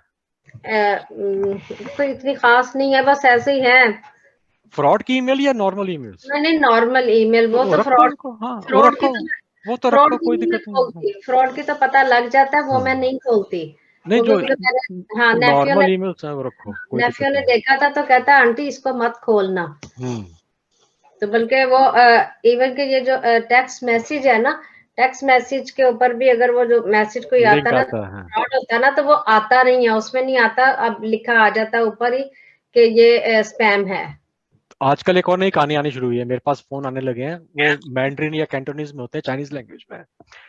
तो मेरा कोवर्कर चाइनीज है, तो मैंने एक बार उसको सुना दिया। कहता है ये पागल आदमी है, कम से कम देख तो लो किसको फोन कर रहे हो। जो बंदा इंडियन है उसका चाइनीज वीजा रिजेक्ट होने का क्या मतलब है? मतलब मुझे चाइनीज भाषा में बता रहा है कि आपका वीजा रिजेक्ट हो गया चाइना का। कह रहा पहले कम से कम रेकी तो कर लो अच्छी तरीके से कि फोन नंबर है किसका। पर वो तो मशीन चलाती है ना, उनको क्या लेना देना इस चीज से। हाँ जी, ये चाइनीज भी फोन बहुत आते रहे हैं। एक दफा मुझे वो आया भी था कि जी आपका लॉटरी निकली है। मैंने कहा मैंने जब लॉटरी खरीदी नहीं तो मेरी निकलेगी कहाँ से। मैं तो लॉटरी लेती ही नहीं हूँ। तो ये सब बहकावा है। हाँ जी जी ज्ञानी जी। हाँ जी, एक तो मैं ਪੁੱਛਣਾ ਸੀਗਾ, ਮੇਰੇ ਨਾਂ ਤੇ ਨਾ ਕਿਸੇ ਨੇ ਮੇਰੀ ਫੋਟੋ ਲਾ ਕੇ ਤੇ ਸਾਰਿਆਂ ਨੂੰ ਇਹ ਰਿਕੁਐਸਟ ਪਾਤੀ ਵੀ ਮੈਂ ਬਹੁਤ ਮੁਸ਼ਕਿਲ 'ਚ ਫਸਿਆ ਹੋਇਆ ਤੇ ਮੇਰੇ ਹੈਲਪ ਕੀਤੀ ਜਾਵੇ। ਉਹ ਮੇਰਾ ਦੋਸਤ ਇੰਗਲੈਂਡ ਤੇ ਉਹਨੇ ਮੈਨੂੰ ਫੋਨ ਕੀਤਾ ਕਿ ਕੀ ਹੋ ਗਿਆ ਬਈ ਤੁਸੀਂ ਤੁਹਾਡੀ ਮੈਨੂੰ ਲੱਗਦਾ ਕਿਸੇ ਨੇ ਆਈਡੀ ਤੁਹਾਡੀ ਗਲਤ ਲਾਤੀ ਤੇ ਆ ਚੱਲ ਰਿਹਾ ਹਨਾ।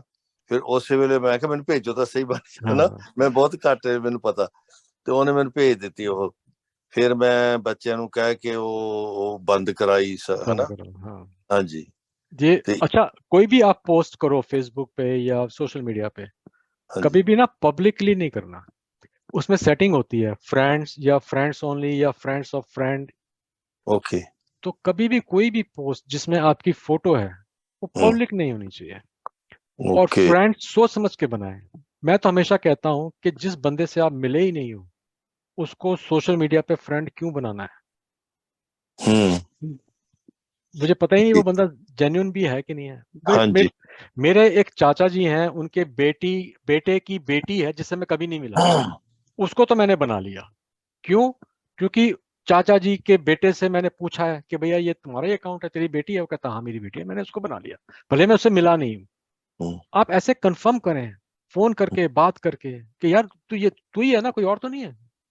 ओके ऐसे करके। हाँ जी, हाँ जी गीता जी।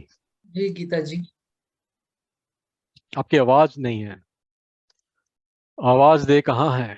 गीता जी अनम्यूट करें।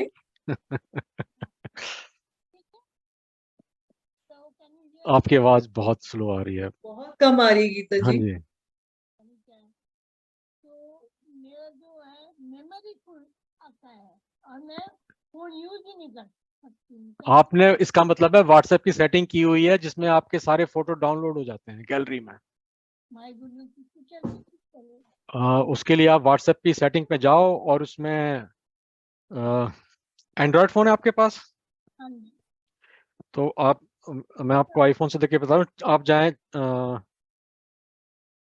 स्टोरेज एंड डाटा में, और स्टोरेज एंड डाटा में आपके पास सेटिंग होगी इस तरीके से, कोई फोटोज, डॉक्यूमेंट्स, वीडियो, उन सबको ऑफ कर दो। ये ऑन नहीं होने चाहिए। ऑफ कर दी। हाँ, नहीं तो सारे फोटो जो आएंगे वो सब आपके सेल फोन पे सेव होते चले जाएंगे। स्टोरेज एंड डेटा में जाऊँ? हाँ जी, व्हाट्सएप के। हाँ जी, पता नहीं कैसे करते हैं, मैं बहुत इससे परेशान हूँ। हाँ। और फोन नहीं कर पा रही हूँ। कह रहे आपका फुल है, आपका फोन खराब हो गया। कितना पुराना फोन है आपका? अभी लिया है, नया फोन। अच्छा, नया फोन है, वो भर गया आपके पास? आप बहुत ज्यादा ग्रुप में मेंबर होंगे, बहुत ज्यादा फोटोज आते होंगे, गुड मॉर्निंग गुड इवनिंग बहुत आती होंगी। आती होंगी। मैंने ना अपने दोस्तों को बता रखा है, गुड मॉर्निंग गुड इवनिंग करनी है तो भैया फोन कर ले। मुझे good evening, good night, good morning या व्हाट्सएप यूनिवर्सिटी का ज्ञान मुझे मत देना। वो कहते हैं कि ऐसा करने से वैसा हो जाता है, आप अपने घर के बाहर ये रख लो तो पैसे आ जाएंगे। ये भाई मैं कहता हूँ ये व्हाट्सएप यूनिवर्सिटी का ग्रेजुएट नहीं हूँ, मेरे पास मास्टर्स डिग्री है इंजीनियरिंग में, मैं साइंस और इंजीनियरिंग का स्टूडेंट हूँ। मुझे हमेशा ये बताया गया है प्रूव दैट, तुम मुझे प्रूव कर दो कि ऐसा हो जाएगा, मैं कर लूंगा। इसमें कुछ ऐसा तो फिर टिकटॉक भी आ जाता है, टिकटॉक में लेती नहीं। टिकटॉक, अच्छा आपको एक और कहानी बता दूं कि मैं अपने फोन पे फेसबुक, इंस्टाग्राम, टिकटॉक, कोई भी सोशल मीडिया नहीं रखता, क्योंकि ये आपकी बैटरी खाते हैं सेल फोन की और आपकी इंफॉर्मेशन बेचते हैं। सब कुछ कंप्यूटर पे लॉगिन करता हूँ, सेल फोन पे कुछ भी नहीं है। व्हाट्सएप भी मैं अपने दोस्तों में सबसे लेट व्हाट्सएप ज्वाइन करने वालों में से हूँ, तब जब iOS का एक पर्टिकुलर वर्जन आ गया था जिसने ट्रैकिंग करना बंद करा दिया था एप्स का। उस दिन के बाद से मैंने व्हाट्सएप इंस्टॉल किया है। इंस्टाग्राम भी नहीं ठीक भाई, मुझे क्यों, मैं सेल फोन पे क्या देखूंगा छोटे से स्क्रीन पे, वैसे चश्मा लगा हुआ है, मुझे तो बड़ी स्क्रीन पे देखना है जो कुछ देखना है। तो मुझे क्यों चाहिए, मुझे बताओ कि कन्वीनियंस के पैसे हैं ना, उस मुझे क्यों चाहिए? जब मैं स्क्रॉल करता हूँ गलती से कहीं और बटन दब गया तो मैं तो गया। जी जी। क्योंकि जब हम ऐसे करते हैं, कभी कभी चश्मा भी नहीं होता, हम ऐसे करते हैं यार किसका क्या है ये, किसकी फोटो है, ऊपर करी, पता चला जी आपने फ्रेंड बना लिया उसको, जबकि वो फ्रेंड बनने लायक ही नहीं था। ओके। तो फोन पे भाई कोशिश करो ये चीजें फोन पे ना रखो। नहीं व्हाट्सएप रखो। देखो सोशल मीडिया आपको यूज करे उससे अच्छा है कि आप सोशल मीडिया को यूज करें, है ना। और इस बारे में एक अलग टॉपिक पे हम एक लंबी डिस्कशन कर सकते हैं, अभी 6 बज चुके हैं, पर अच्छा, ये भी एक टॉपिक है। कैसे किया आपने? वो कहा था स्टोरेज में डेटा, वो 24 आवर्स में चला जाता है इंफॉर्मेशन, वीडियो और फोटो, वो कैसे करने का? कैसे मतलब दोबारा बताएं? हाँ मैं समझा नहीं। वो सैमसंग में कैसे करते हैं? सैमसंग का फोन मेरे पास नहीं, मुझे लाना पड़ेगा। मैं बताती हूँ। हर्षा जी, ये प्रोग्राम हमारा, आपकी आवाज बंद हो गई। हाँ उस्मा आवाज नहीं आ रही। आवाज बंद हो, नेट चलेगा। उस्मा जी कहना चाह रही थी कि हम 1-to-1 के लिए बाद में कभी कर लेंगे। हमारा टाइम जो है वो बहुत लिमिटेड है। And Usma, if you have another question you can write it in the chat and I can ask on your behalf. Otherwise, thank you so much, Neeraj ji. What an informative session. Already 6:05 हो गए हैं। उस्मा, आपका कोई question है तो आप note करें और चैट में लिख दें, वरना फिर हम नीरज जी को जाने देते हैं, बिकॉज इट्स बिन ऑलरेडी 5 हो गई, वे पास्ट। कोई बात नहीं, थोड़ा बहुत तो आगे पीछे चल जाता है, पर कोई ऐसी इंपॉर्टेंट बात हो जो आज ही आज करनी है वो हम क्विकली कर सकते हैं, अदरवाइज हम फिर किसी और दिन बात कर लेंगे। हम वो लोग हैं जो जब हम पता है कौन लोग हैं, अपना फोन नंबर तो आप दे सकते हैं? नहीं फोन नंबर नहीं, किसी को नहीं देना। ठीक है। यही सारा सेशन था ज्ञानी जी। अच्छी बात है। हम फोन नंबर नहीं देना। फोन नंबर आप उस्मा जी से बात कर सकते हैं, कोई इन्फॉर्मेशन चाहिए, उनके पास मेरा फोन नंबर भी है और ईमेल आईडी भी है जी। तो वो ईमेल आईडी मैं आपको पोस्ट कर सकता हूँ यहाँ पे, चैट में लिख दीजिए। मैं चैट पे लिख देता हूँ मेरी ईमेल आईडी, जो ये है nv360@gmail.com। ये आप सब नोट कर लीजिए। हाँ, आप ईमेल कर सकते हैं मेरे को, ये मेरी पब्लिक ईमेल आईडी है। इसके बारे में आपसे दोबारा किसी टॉपिक पे बात करेंगे कि पब्लिक ईमेल आईडी, दोस्तों की ईमेल आईडी, बैंक की ईमेल आईडी, ऑफिस की ईमेल आईडी अलग अलग होनी चाहिए। Thank you so much Neeraj ji, बहुत शुक्रिया आपका। Thank you for coming and giving such an informative session. I am sure कि सबके बहुत सारे सवाल होंगे, और अगर हैं तो वो फिर आपको प्राइवेटली ईमेल आईडी कर सकते हैं, क्या है वो ईमेल कर लेंगे। मुझे भी बड़ा अच्छा लगा आप सबसे मिलके, और अगर हम किसी के काम आ सकें इससे अच्छी कोई बात हो ही नहीं सकती। बिल्कुल। पता है आपको, मैं जाते जाते एक बात बता दूं, मेरी मम्मी 70 प्लस हैं। जब मेरे डैडी गए तो हम कनाडा में थे, तो एक हमारे अंदर से फीलिंग आती है कि यार हम लोगों ने उनके साथ नहीं रहे हम, तो हम वो भरपाई कैसे पूरी करते हैं? जैसे आपसे बात कर ली, जैसे सीनियर्स होम में चले गए या कहीं कर ली, किसी की हेल्प कर ली, तो हमें लगता है कि हमने अपना थोड़ा सा बेटे होने का फर्ज निभा लिया, बस और कुछ नहीं है। That's such a kind thought. Thank you so much. Okay. Okay ji. Time to end the session. Thank you so much. Bye bye. Bye everybody. Okay.